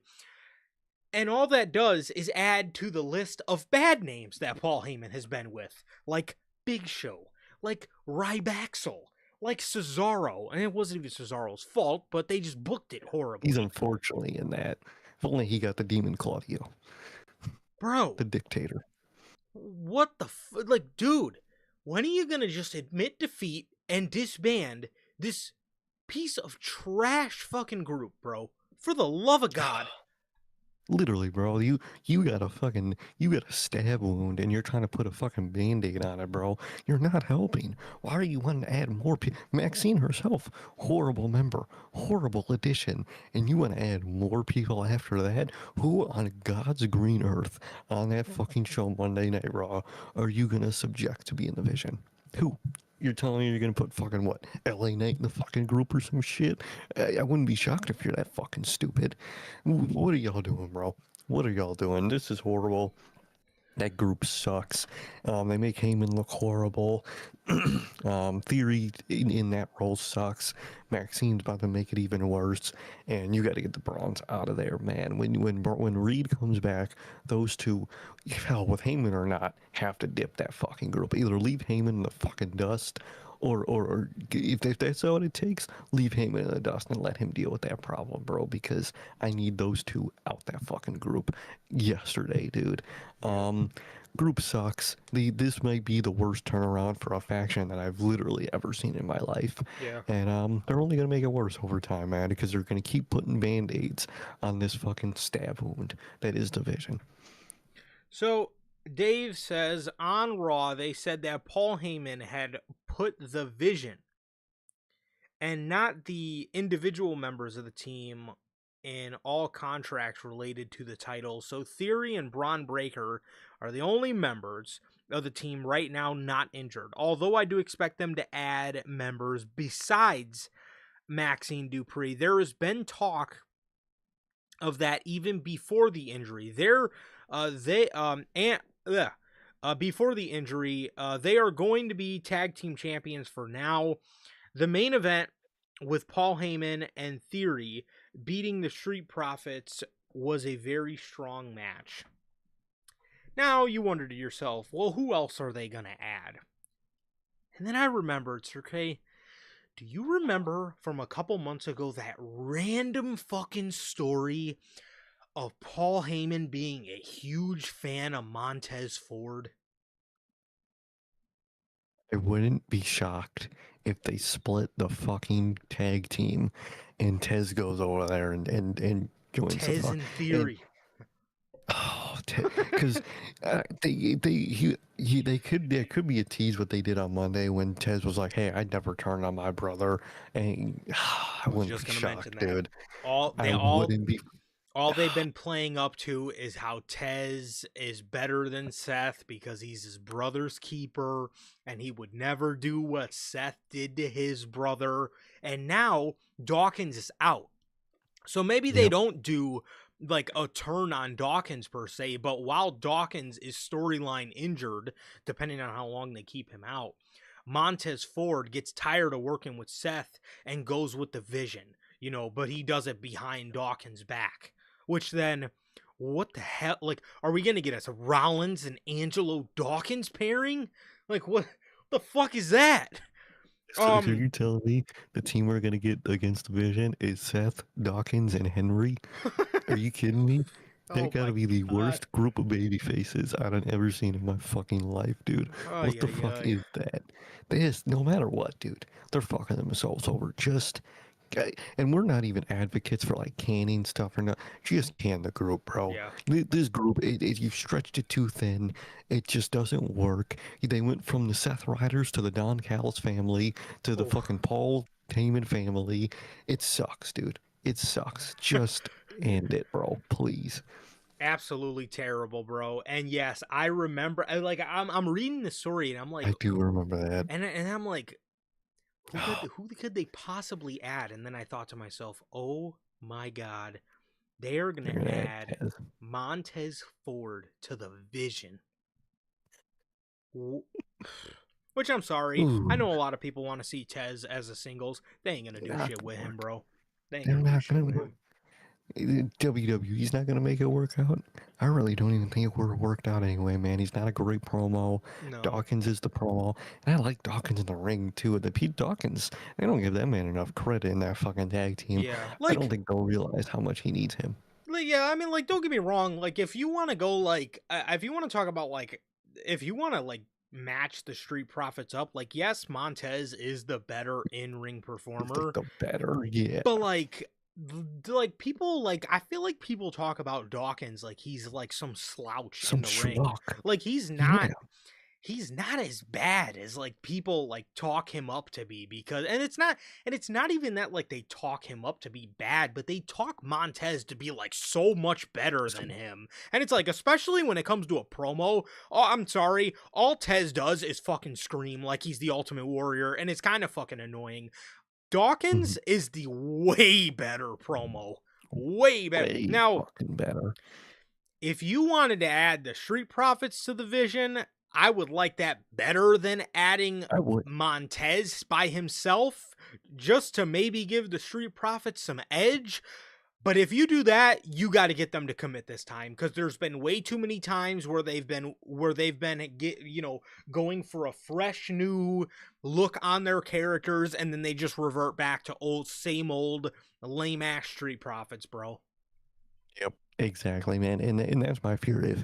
If Bobby Lashley wasn't able to get those guys to be serious, ooh, I don't know if I trust fucking the Vision Yeah. to get them to be serious, man. So I don't know. Either way, I don't like it. I don't like anybody joining that group. I don't like that group existing still, and I'm just praying on its downfall, man. I really am. What's up, Durante? How you doing, man? How's everything been? What up, brother? How you doing, I've been man? good, man. How about Been you? pretty good, bro. How about you, man? Yeah, I don't know, but things could be getting a whole lot worse for the Vision, bruh. Speaking about things getting a whole lot worse, Brock Lesnar.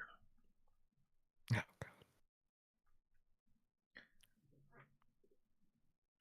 According to WrestleVotes, Brock Lesnar is expected to appear again after Clash in Italy. As of now, however, he is not scheduled for Saturday night's main event at MSG. So obviously, Brock will not be retiring after Clash, which fully gives me every reason to believe he will be probably picking up a victory to stick around after Clash in Italy. Yep, he's gonna pick up a victory. He's gonna be like, "Well, I just got to win, so there's no reason for me, to stay retired." And that's where Gunther comes into play, man. So they're definitely doing that route, man. Yeah. And Alba's just gonna fucking lose, man. So it's just gonna be great. And we are getting the Gunther match after all, man. Yay! So Brock's gonna be sticking around, man. And on paper, on paper, obviously, I dream of the Gunther match, man.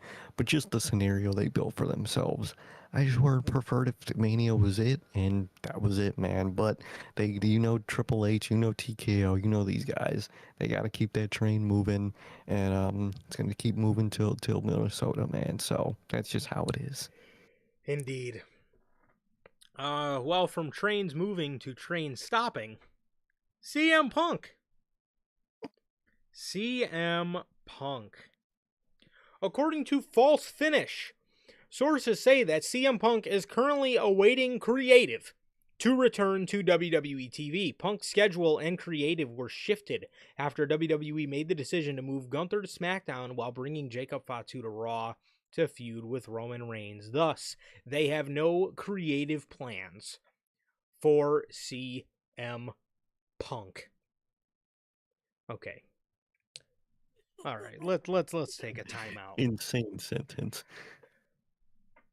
I'm fine with CM Punk being off television. I'm fine with it because, he just got done with a world title reign. Obviously, he went through a lot personally. And there's nothing wrong with giving people breaks from TV just to freshen them up. When it's for that reason, I think that's fine. They're like, okay, let's keep Punk off. We want to refresh his character, yada, yada, yada, whatever. We want to give the fans a break so they miss him. Makes sense. Fine. That's not the reason he's off TV, though. The reason he's off TV is because there's no creative for CM Punk. You got nothing. You got nothing to do with CM Punk. I could think of two things off the top of my head you could do with CM Punk. You could feud CM Punk with LA Knight. They kind of briefly feuded back in the fall. I thought they had great fucking chemistry, and I wanted to see more of what they could do together. And then there's also another guy that's not doing anything on main roster TV right now, in Dom Mysterio.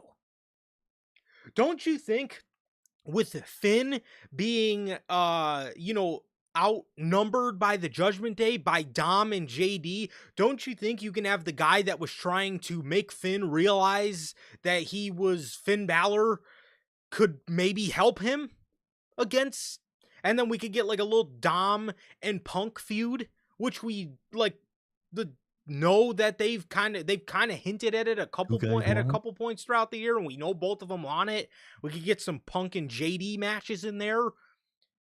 Two things off the top of my head: Dom and LA Knight. off the top of my head, without even giving it much of a thought, I could think of 2 things you could do with him on Raw.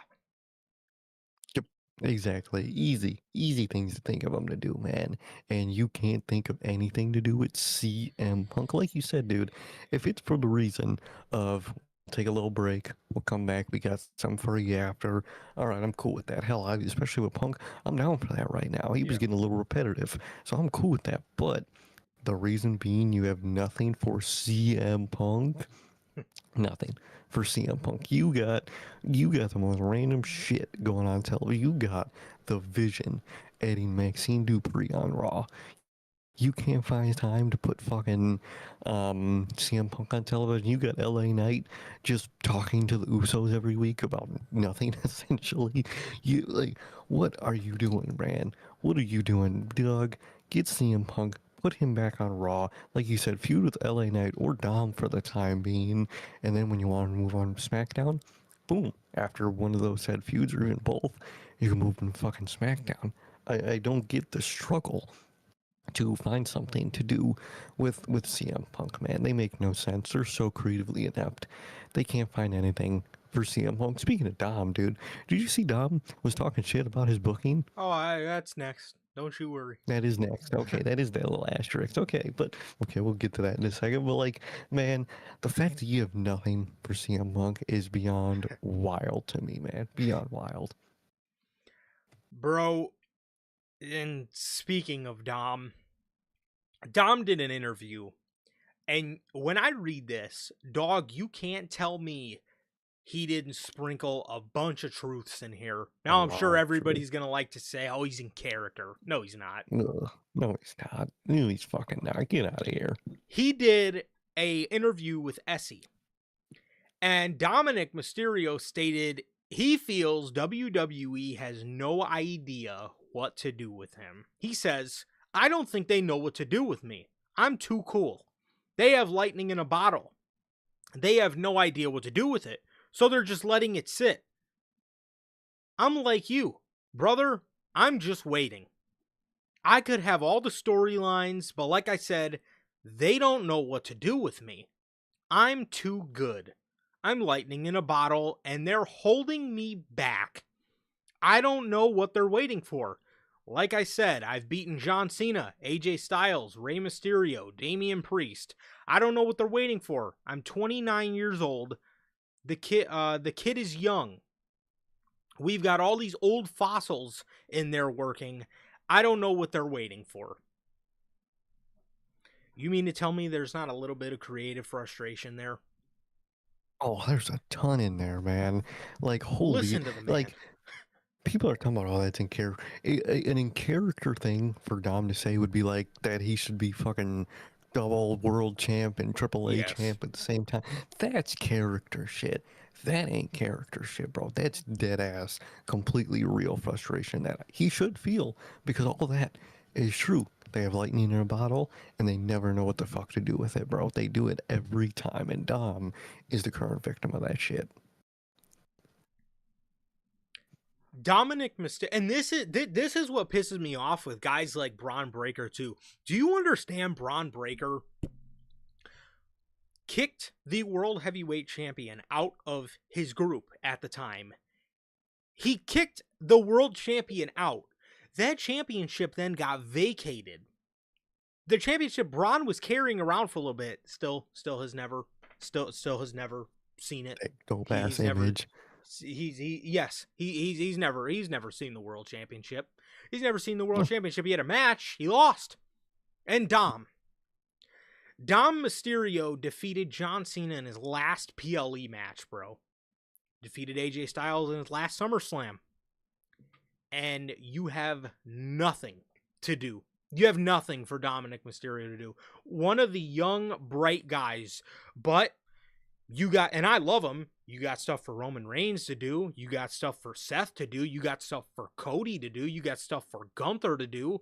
But you got nothing for your young crop of guys. You got nothing for Oba. You got nothing for fucking Braun.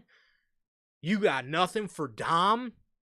Like, do you see where this gets a little bit annoying? Like, do you know how cool it is on AEW to, like, see Kyle Fletcher start a feud with Konosuke Takeshi. And it's not like world title shit, but at least they're in stuff. You know how cool it is to see Kevin Knight and Speedball bicker, and to see Kevin Knight turn heel.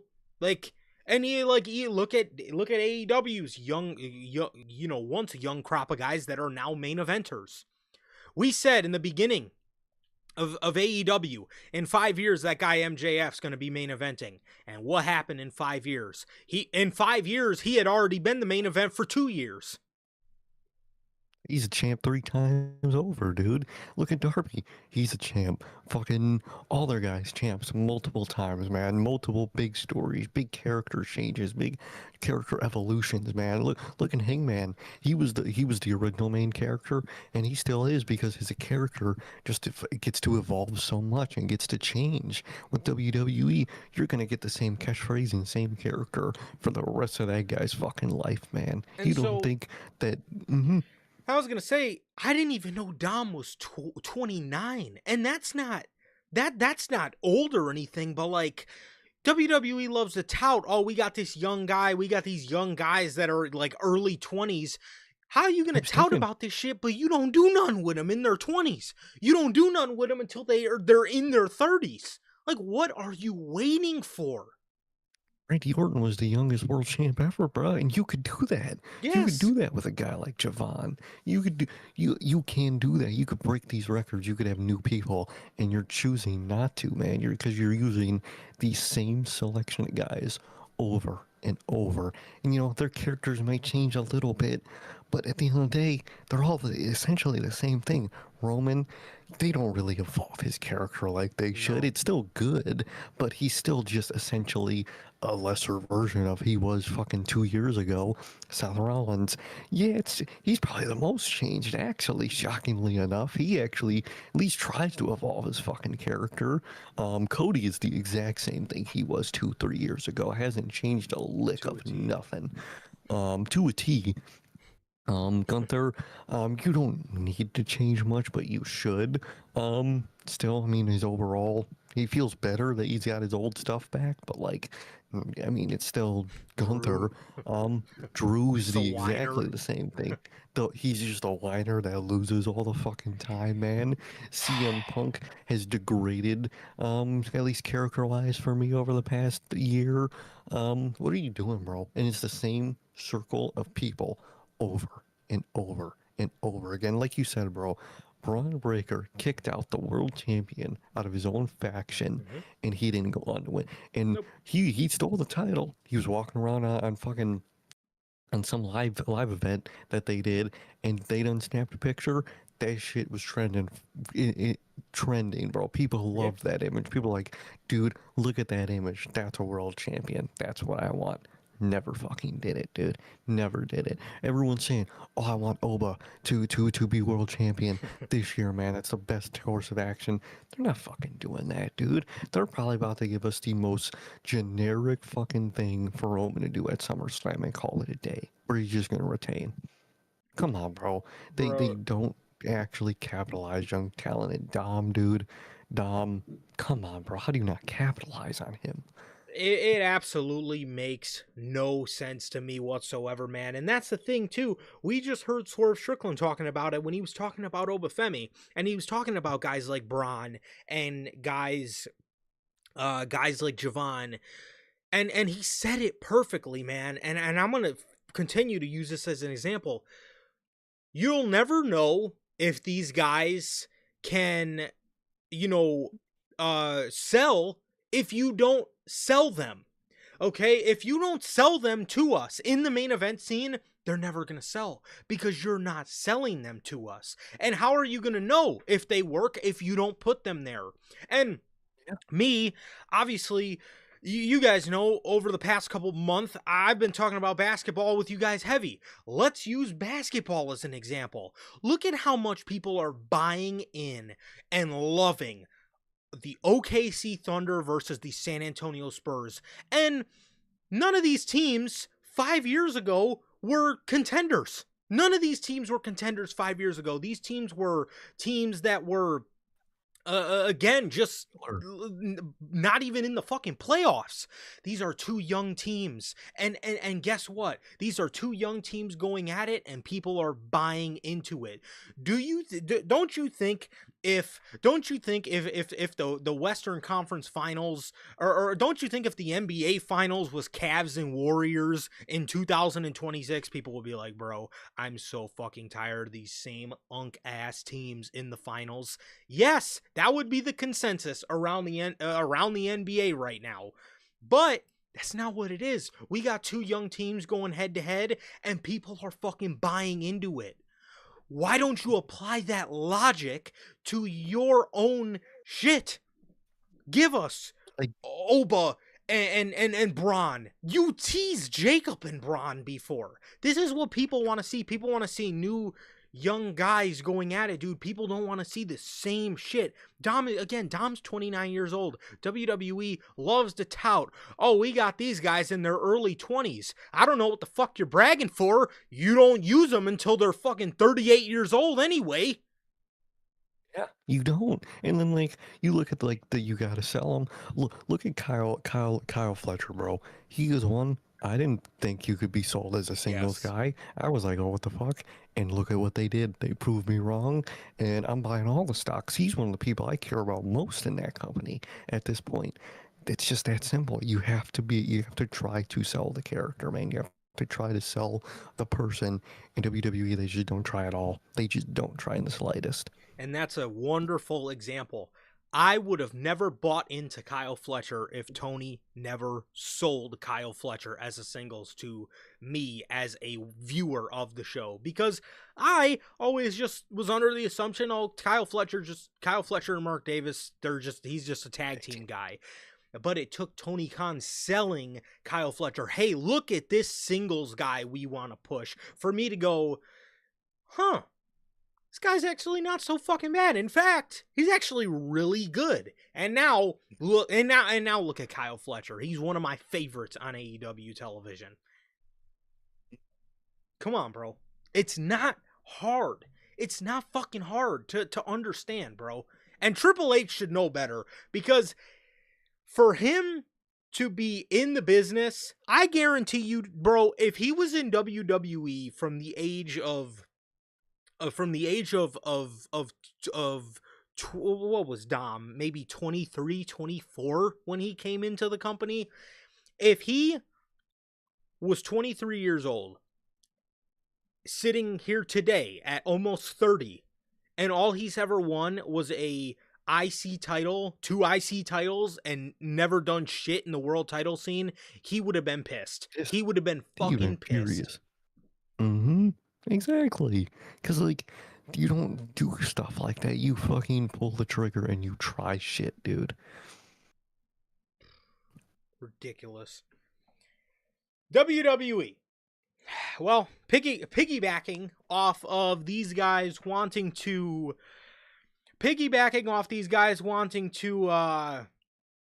rebuild their tag division. It seems FTR is the latest on their interest list. According to Body Slam, FTR are approaching the option year of their AEW deal, having signed a 4-year agreement in 2023. Sources describe FTR as believing their value and consistency should place them amongst AEW's top-tier acts financially. There has also reportedly been at least preliminary interest from WWE communicated through mutual contacts, CM Punk, as the situation draws attention internally.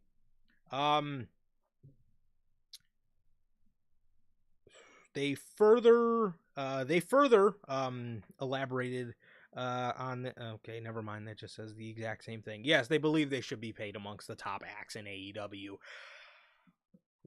Well, what do you think about this, bro? Do you think there's a sliver of a chance in 2026 that FTR goes back to WWE?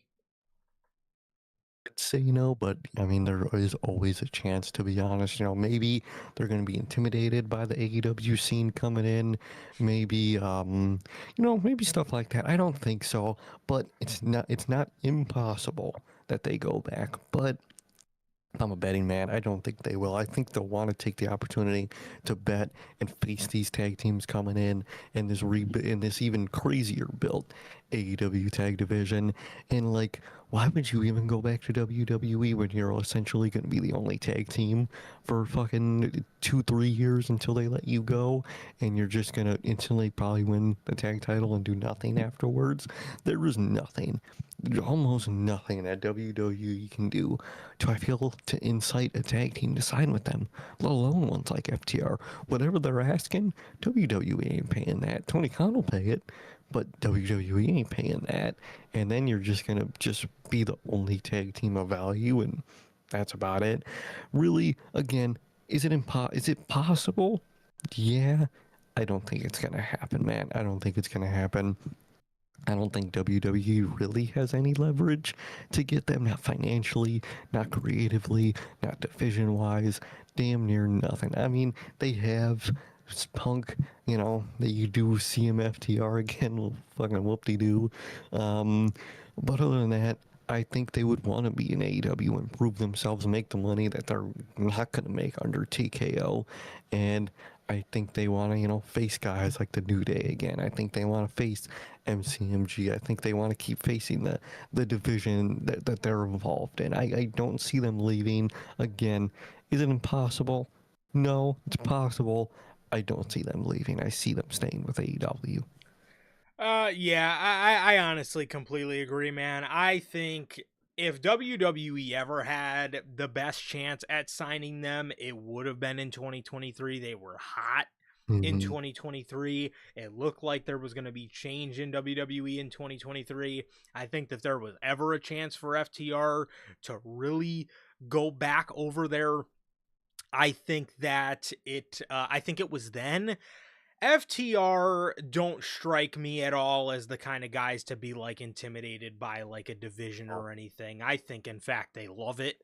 I think they love it. I think they're going to want to love to prove that they're the best tag team, as they always say they are. So I think they're loving the fact that, there's possibility of New Day, there's possibility of Motor City Machine Guns coming in on top of the Bucks and Edge and Christian. I think they're going to have a lot more opportunities to show that what they believe, and that is that they're the best tag team in the world. So they obviously believe that. They obviously believe that. To their dying breath. So I think again, if WWE didn't get them in 2023, there ain't no fucking way they're getting them in 2026. Only because, bro, another thing FTR cares about, bro, these guys are tag team lovers. WWE has shown nothing but being tag team haters. And like, what looks more enticing to FTR? The Bucks, Edge and Christian, MCMG, New Day, the Rascals, or Wepa Up and the Vision. And the MFTs. You think they want to go work with fucking tall and small Tonga? You know what I mean? I mean, like what? Small. It's like, FTR.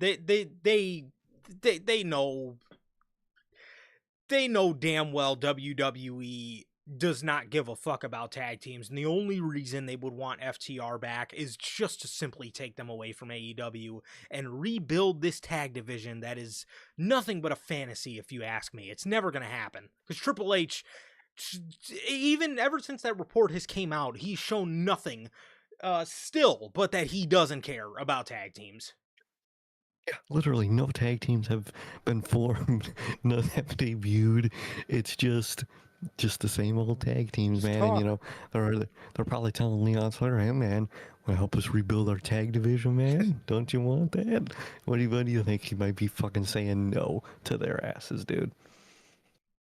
100%, bro. 100%. So, I don't know. I don't know. It is definitely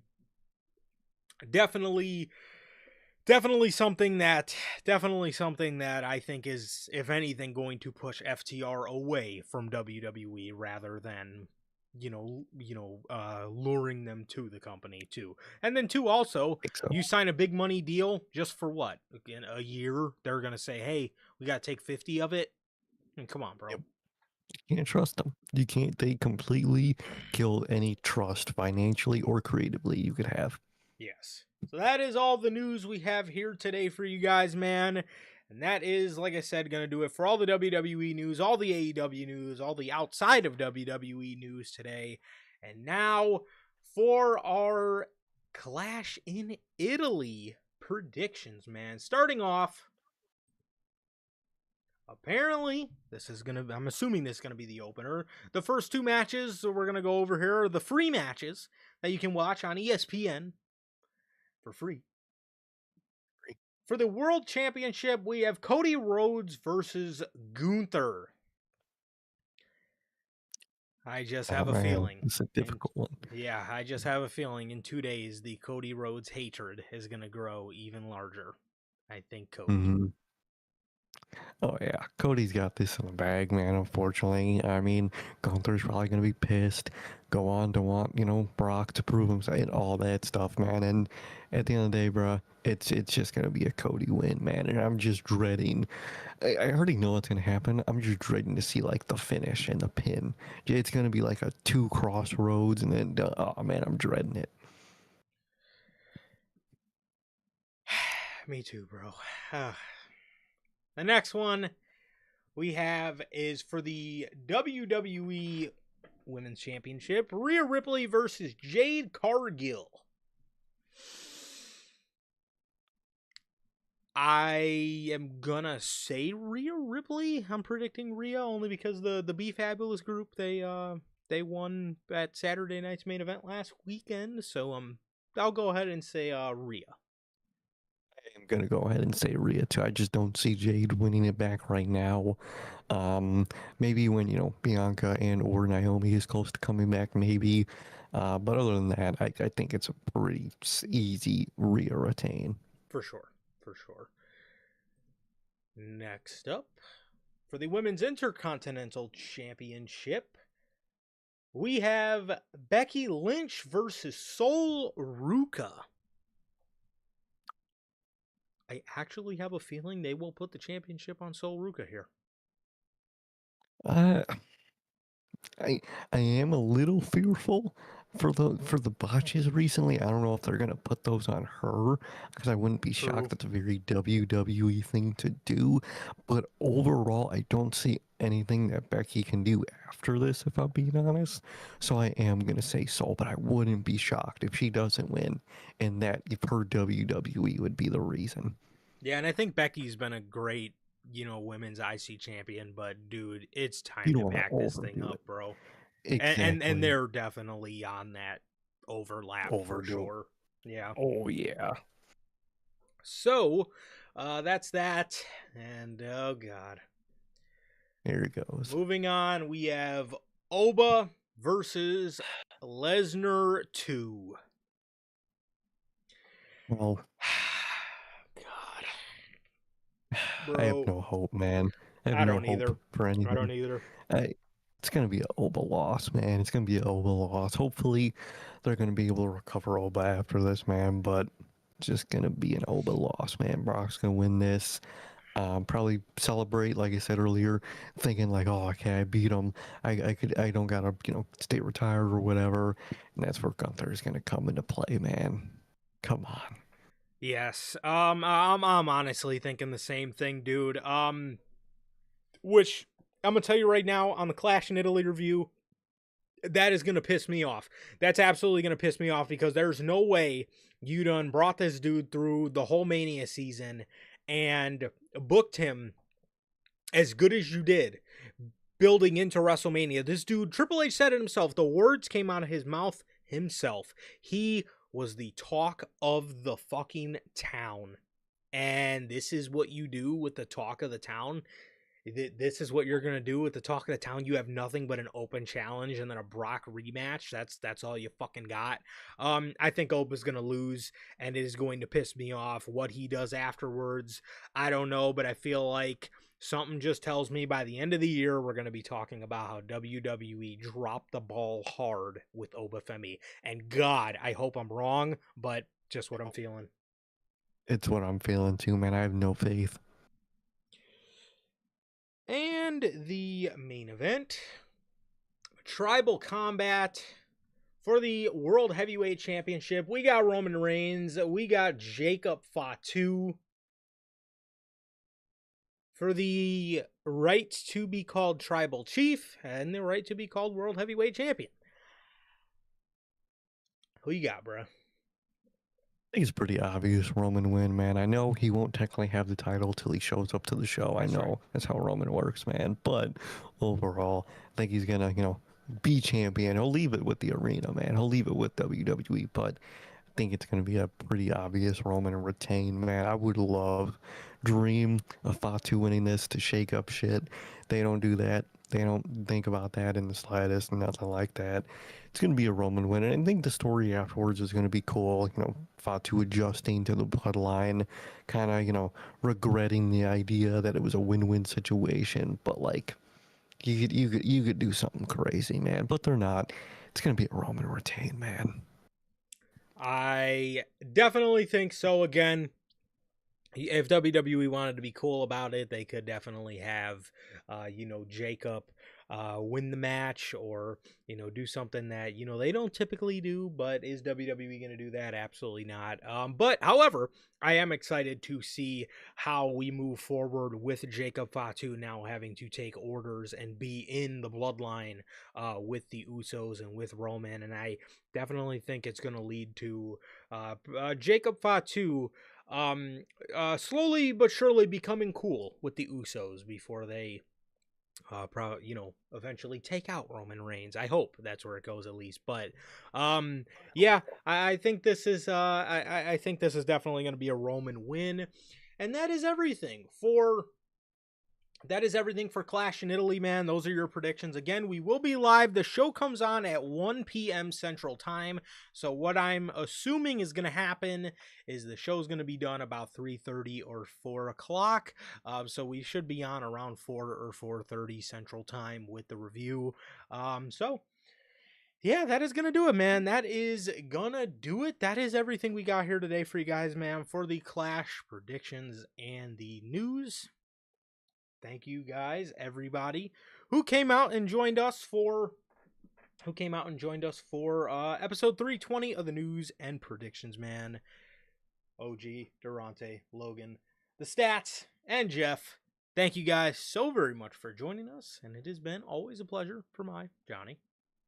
And I, Sir K. That is going to do it for this edition of the news. With that, ladies and gentlemen, thank you guys. We love you guys. Please like, comment, and subscribe. Enjoy Game 7, and we will see you all on Sunday afternoon with the Clash in Italy post-show review. Peace.